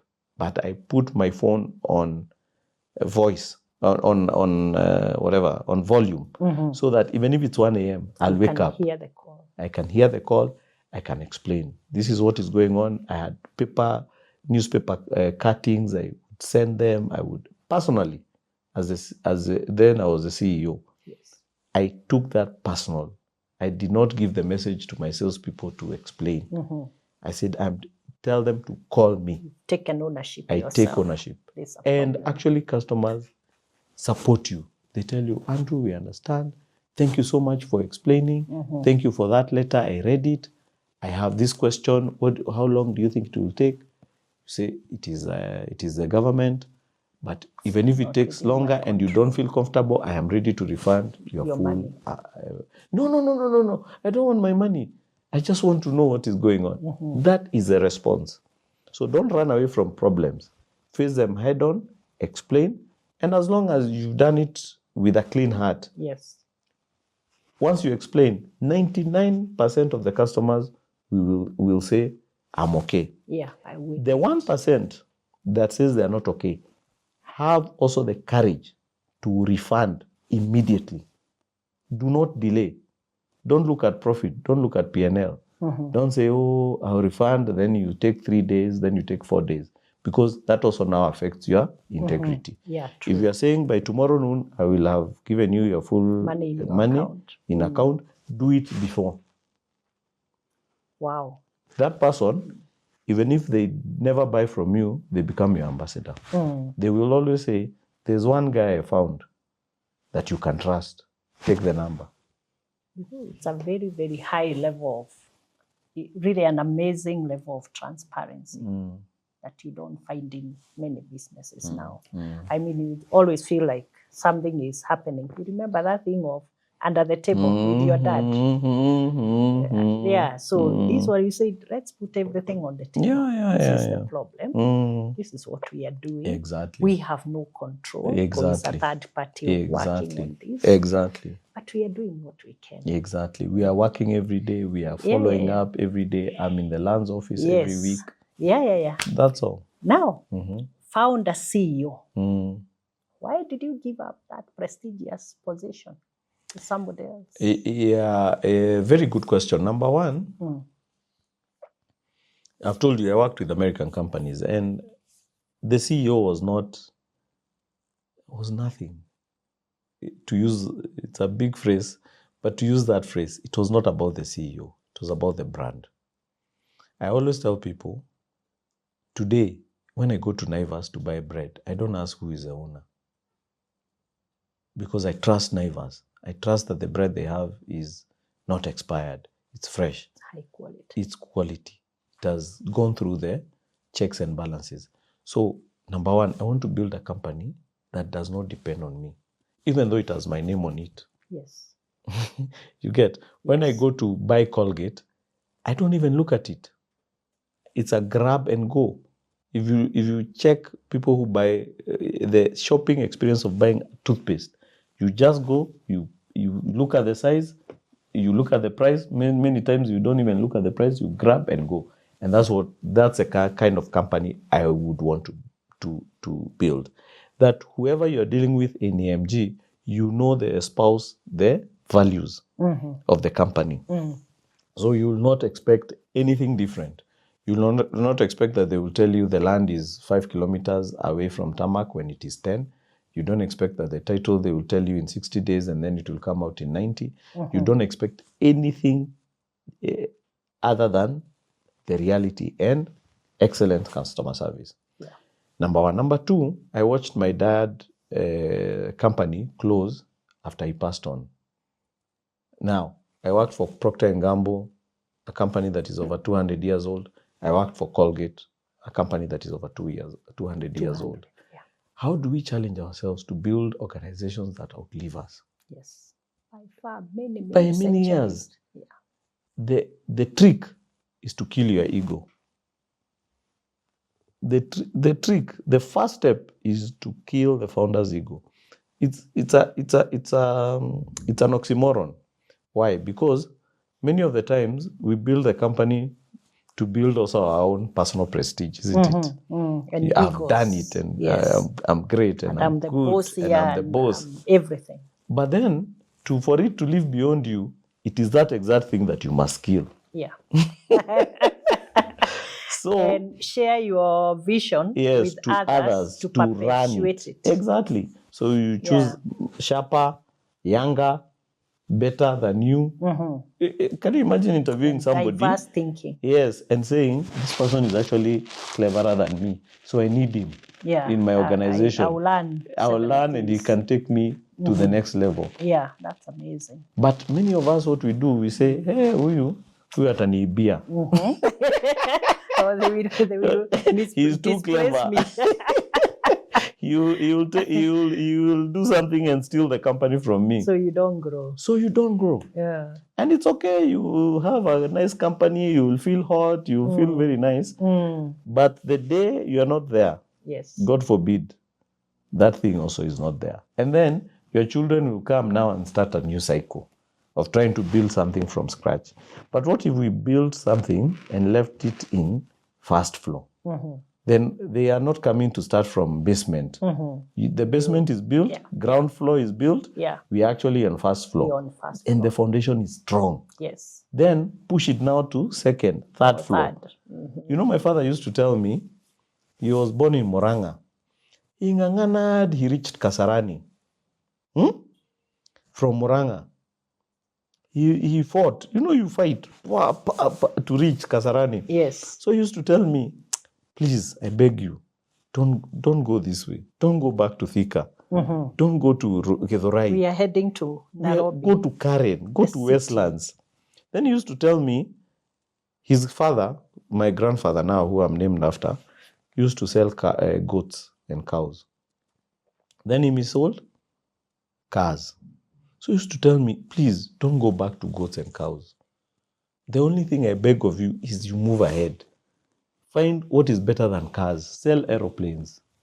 Sell something bigger. Yani, grow on that. So, following the same, if I can build a serious foundation for my kids and get to first floor, they can continue, and I teach them.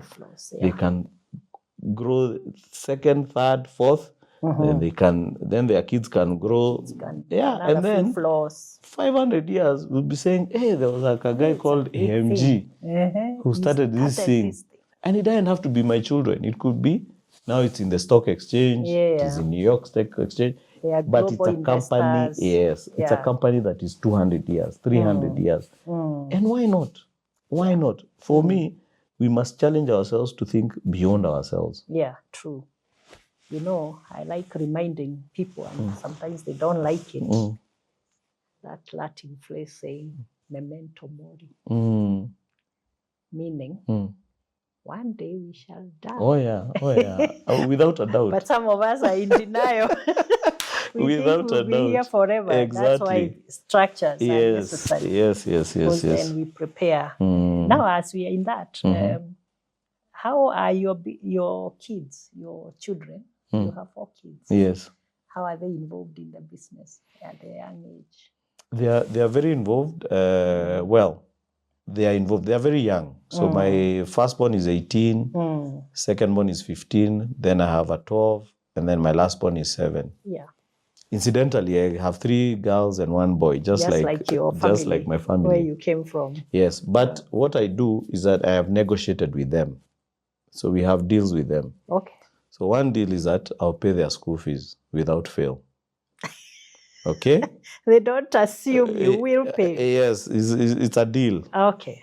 I will bring them up. I will meet. We will, as a parents, we will meet their basics. Yes, we will provide. We will try and provide the best education that we can. We will try and do a holiday every year, if we can. In turn, they must come and be interns in the office at every holiday, whether it's a week, whether it is 2 weeks for the longer holidays or a month. They know. There's no discussion. So we have negotiated that and we have agreed. Okay. And what I like to teach them is a skill. Number 1, 8 to 5, you are somewhere seated. And you can't get late. You can't get late. You can't leave. Yeah. I mean, they sometimes they look at me like, this deal is not a good deal. You did the same to your dad. Yes, exactly. You didn't like it. I didn't like it. Yeah. But today I realize what it did for me. Yeah, what you learned. What I learned and the things that it taught me. Yes. Going to sell bread with my father at 4 a.m. Taught me that I can wake up at 4 a.m. if I have a deal to go and do. So those are the kind of things I'm trying to teach them. And then they can learn the habits of working.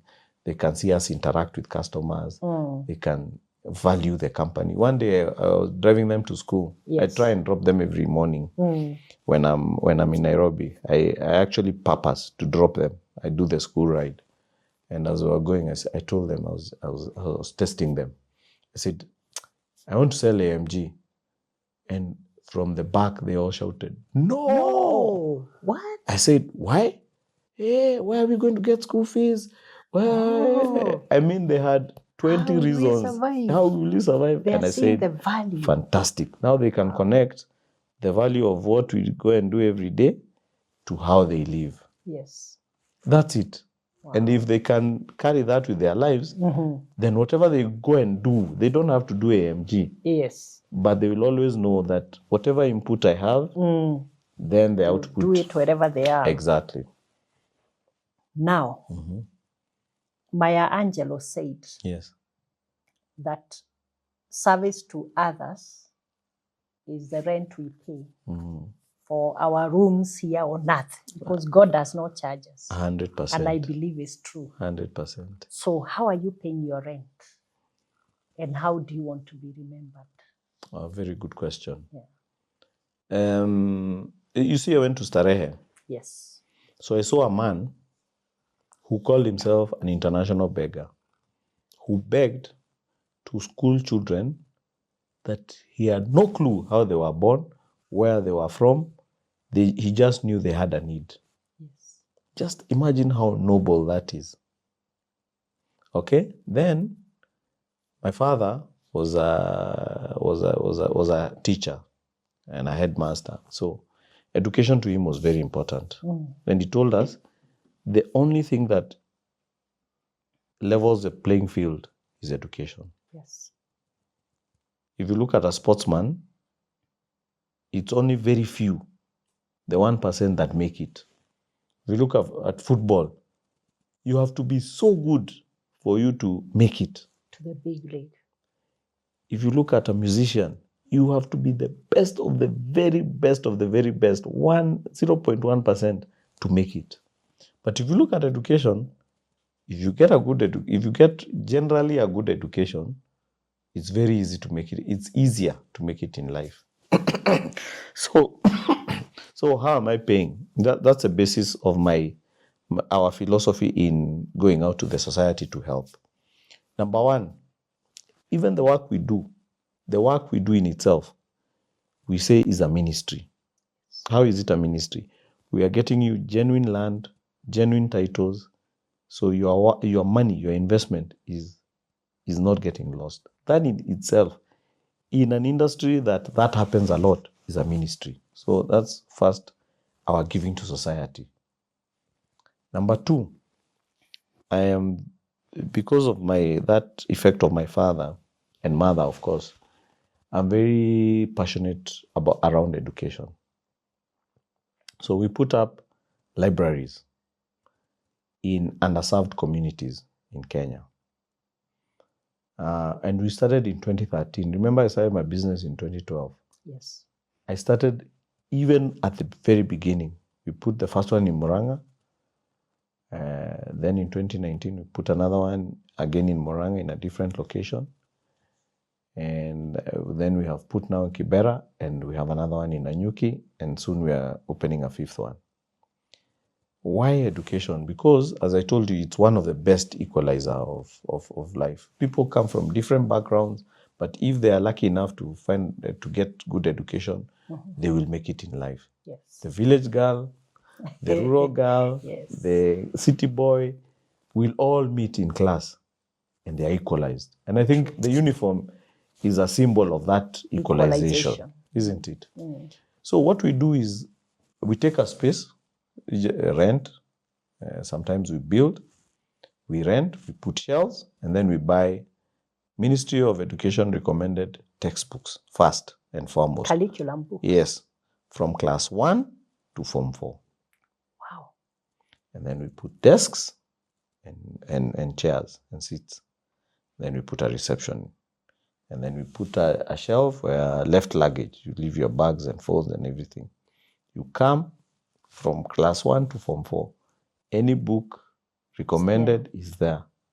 Because we realize one of the biggest problems is access to reading materials. And then on top of that, we had storybooks, we had novels, we had fiction, we had religion books, motivation books, inspiration and all that. Mm. And let me tell you, the impact is unbelievable. In fact, for me, I always tell people that I would want, so we do it under a foundation, it's called the AMG Foundation. Yeah. I would want AMG Foundation to be bigger than AMG Realtors. Because every time I walk into a library and I see those kids and I see the impact. Studying. And, like I can give you examples. In Kibera, we have parents coming with their kids to do homework in the library. The day we opened, at 7:30 p.m., we had to chase the kids out. They were refusing. They were like kids in a candy store. They were refusing. They touch this book, they return. They touch another one, they return. They cannot believe they have access to these kind of books. Yeah. In Nanyuki, we build from ground up, because that's why we started our business. So we are very attached to Nanyuki. We did a 250-seater. We had to extend another 100-seater at the back. So you have 350. And we are next to Majengo slums. Wow. So kids come. The kid, I mean, it's you find a kid coming. The kid is 12 with a baby at the back, a 6 months or 1 year old. They have been told, and then the environment in the library is better than the environment at home. And then what we did for example, in Nanyuki, we built world-class toilets. World-class. I mean, the best of the best toilets you can get anywhere. Why? Because we know the issue in informal settlement and toilets. And the library is not just for reading. It's also a place of inspiration. Yes. It is also a place you come and you sit and you look and you say, one day I'll own something like this. Wow. Because we know that impact it has on a young person can change their lives forever.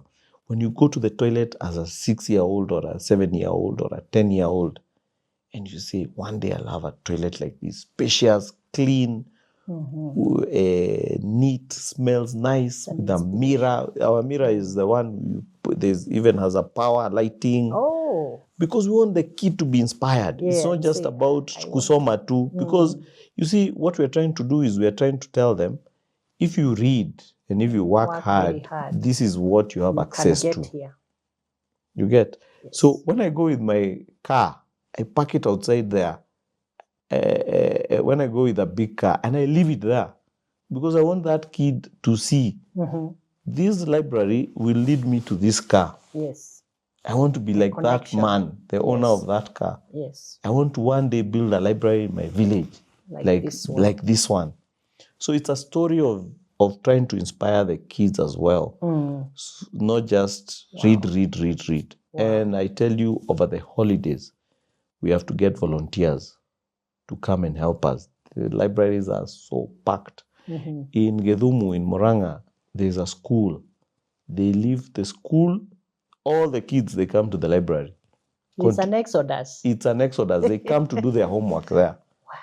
Every single school day, they come. All of them. So it's like an extension of the school. The impact is massive. Now, of course, you could ask, why don't we do libraries in schools? We could if we had the resources, but because the resources are limited, yes, we build in centers, in community centers, because we want, number one, we don't want a school to own a library and then disallow school it to kids. Be exclusive to them. Correct. Yeah, because they are also restricted. Exactly. Yeah. And then also, schools are not open on Saturdays and Sunday. Yeah. Oh, yeah. We want the kids to come. So you do every day. We try, and it's difficult sometimes, but we try and do every day. Yes. So we want the kids to come even when it's on a Saturday, it's on a Sunday. And let me tell you, the joy that gives me personally, wow, is immeasurable. I mean, yeah, the impact is massive. Yeah. Yeah, but you see also, to the point we talked about earlier, when those kids and their parents and whoever plays for you. Exactly. And they say, God, wherever this has come from, yes, can it be multiplied? Now, in 20 years. It works. Yes, and also, in 20 years, where are those kids going to be? They're going to be working. Decision makers. Isn't it? Yeah. Where are they going to buy land? The investors. They are going to buy from AMG. Okay, now tell us. Tell us why we should invest in land.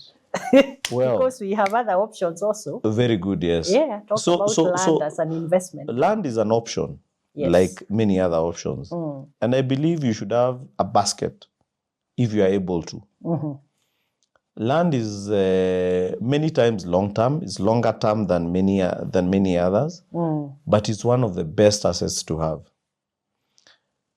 A bank can close. And sorry to say that, but it can. Yes. There could be war in a country. The currency can fluctuate seriously, and we've seen it in many countries. It can lose value. So you could have your savings today, and tomorrow they amount to nothing. Shares go up and down. I bought a share in one of the companies during Kebaki's time. I bought for 72 shillings. Today it's at 4 bob. And I don't see any light. There are no signs. There are no signs that it's going to recover. But land in itself, as long as you have the title, even after a war, you can come and claim your land, isn't it? So it's one of those very solid things. Now, look at the richest men today in the world. They have the largest tracts of land. I don't know if you know that. It's true. Yeah, do Google who are the richest men. They are top 10 Americans. They are buying tracts and tracts of land. It is so solid. It's one of the most solid thing. It is one of the best in a thing you can leave to your children. For example, do you know you can buy land and put it under what we call perpetual succession? That means that land can never be sold. Yes. So your kids your grandchildren will be forced to see how they can earn an income out of that land. Make it productive. Make it productive, so they could lease it out. They could build a building and rent it out. They could put container shops. Farming. They could do farming. So it is one of the most secure investments that, to me, according to me, outweighs every other class. Yes. Every other class. So it is important to have other investments. I would not say that it should be exclusive, but it's one of the most sure investments. Okay. Yeah. And what would a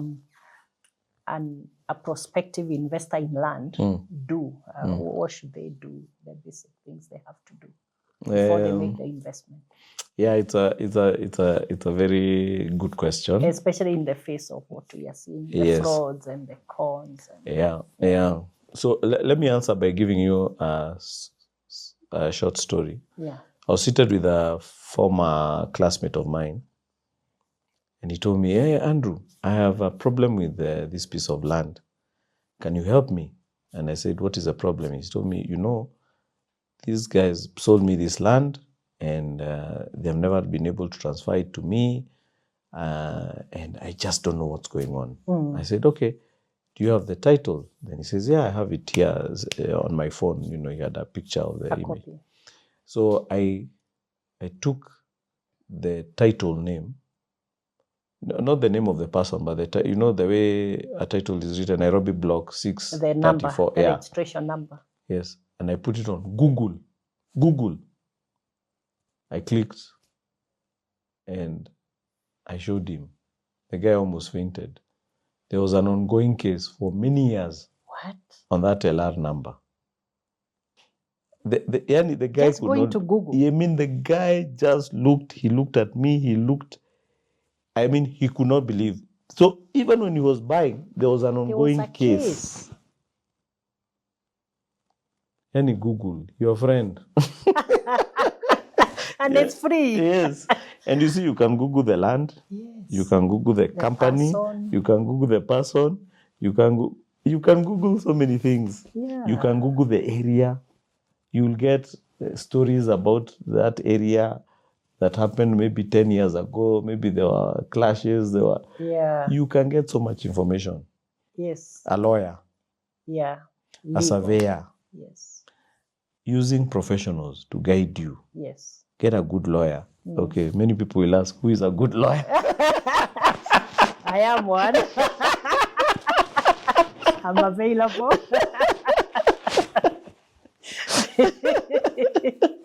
Yeah, that's very good. And I always say that cheap is expensive. Yes, correct. Sometimes you want to save on legal costs, you want to save on professional fees. Yes. But when you look at it in the bigger scheme of things, it's a very small investment. Yes. To secure yourself and to avoid pitfalls. Exactly. Yeah, that's very nice. And then ask around. Yeah. The community. A good name. Yeah. Have you ever heard of these guys? Land. Yeah. Do you know about this land? Yes. Go. Yeah. They've been fighting. Yes. Some people are saying, ask the drunkard. They usually know the history. They have the info. Yeah.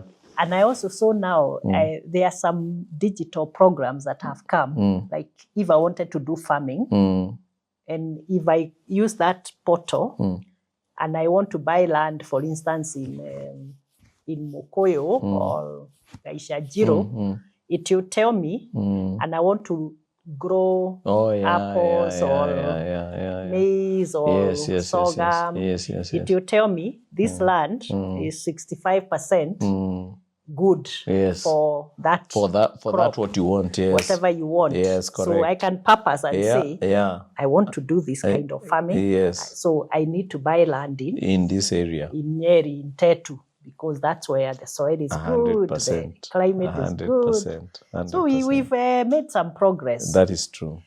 Okay. So what's your parting shot to us? Wow, we've talked for long.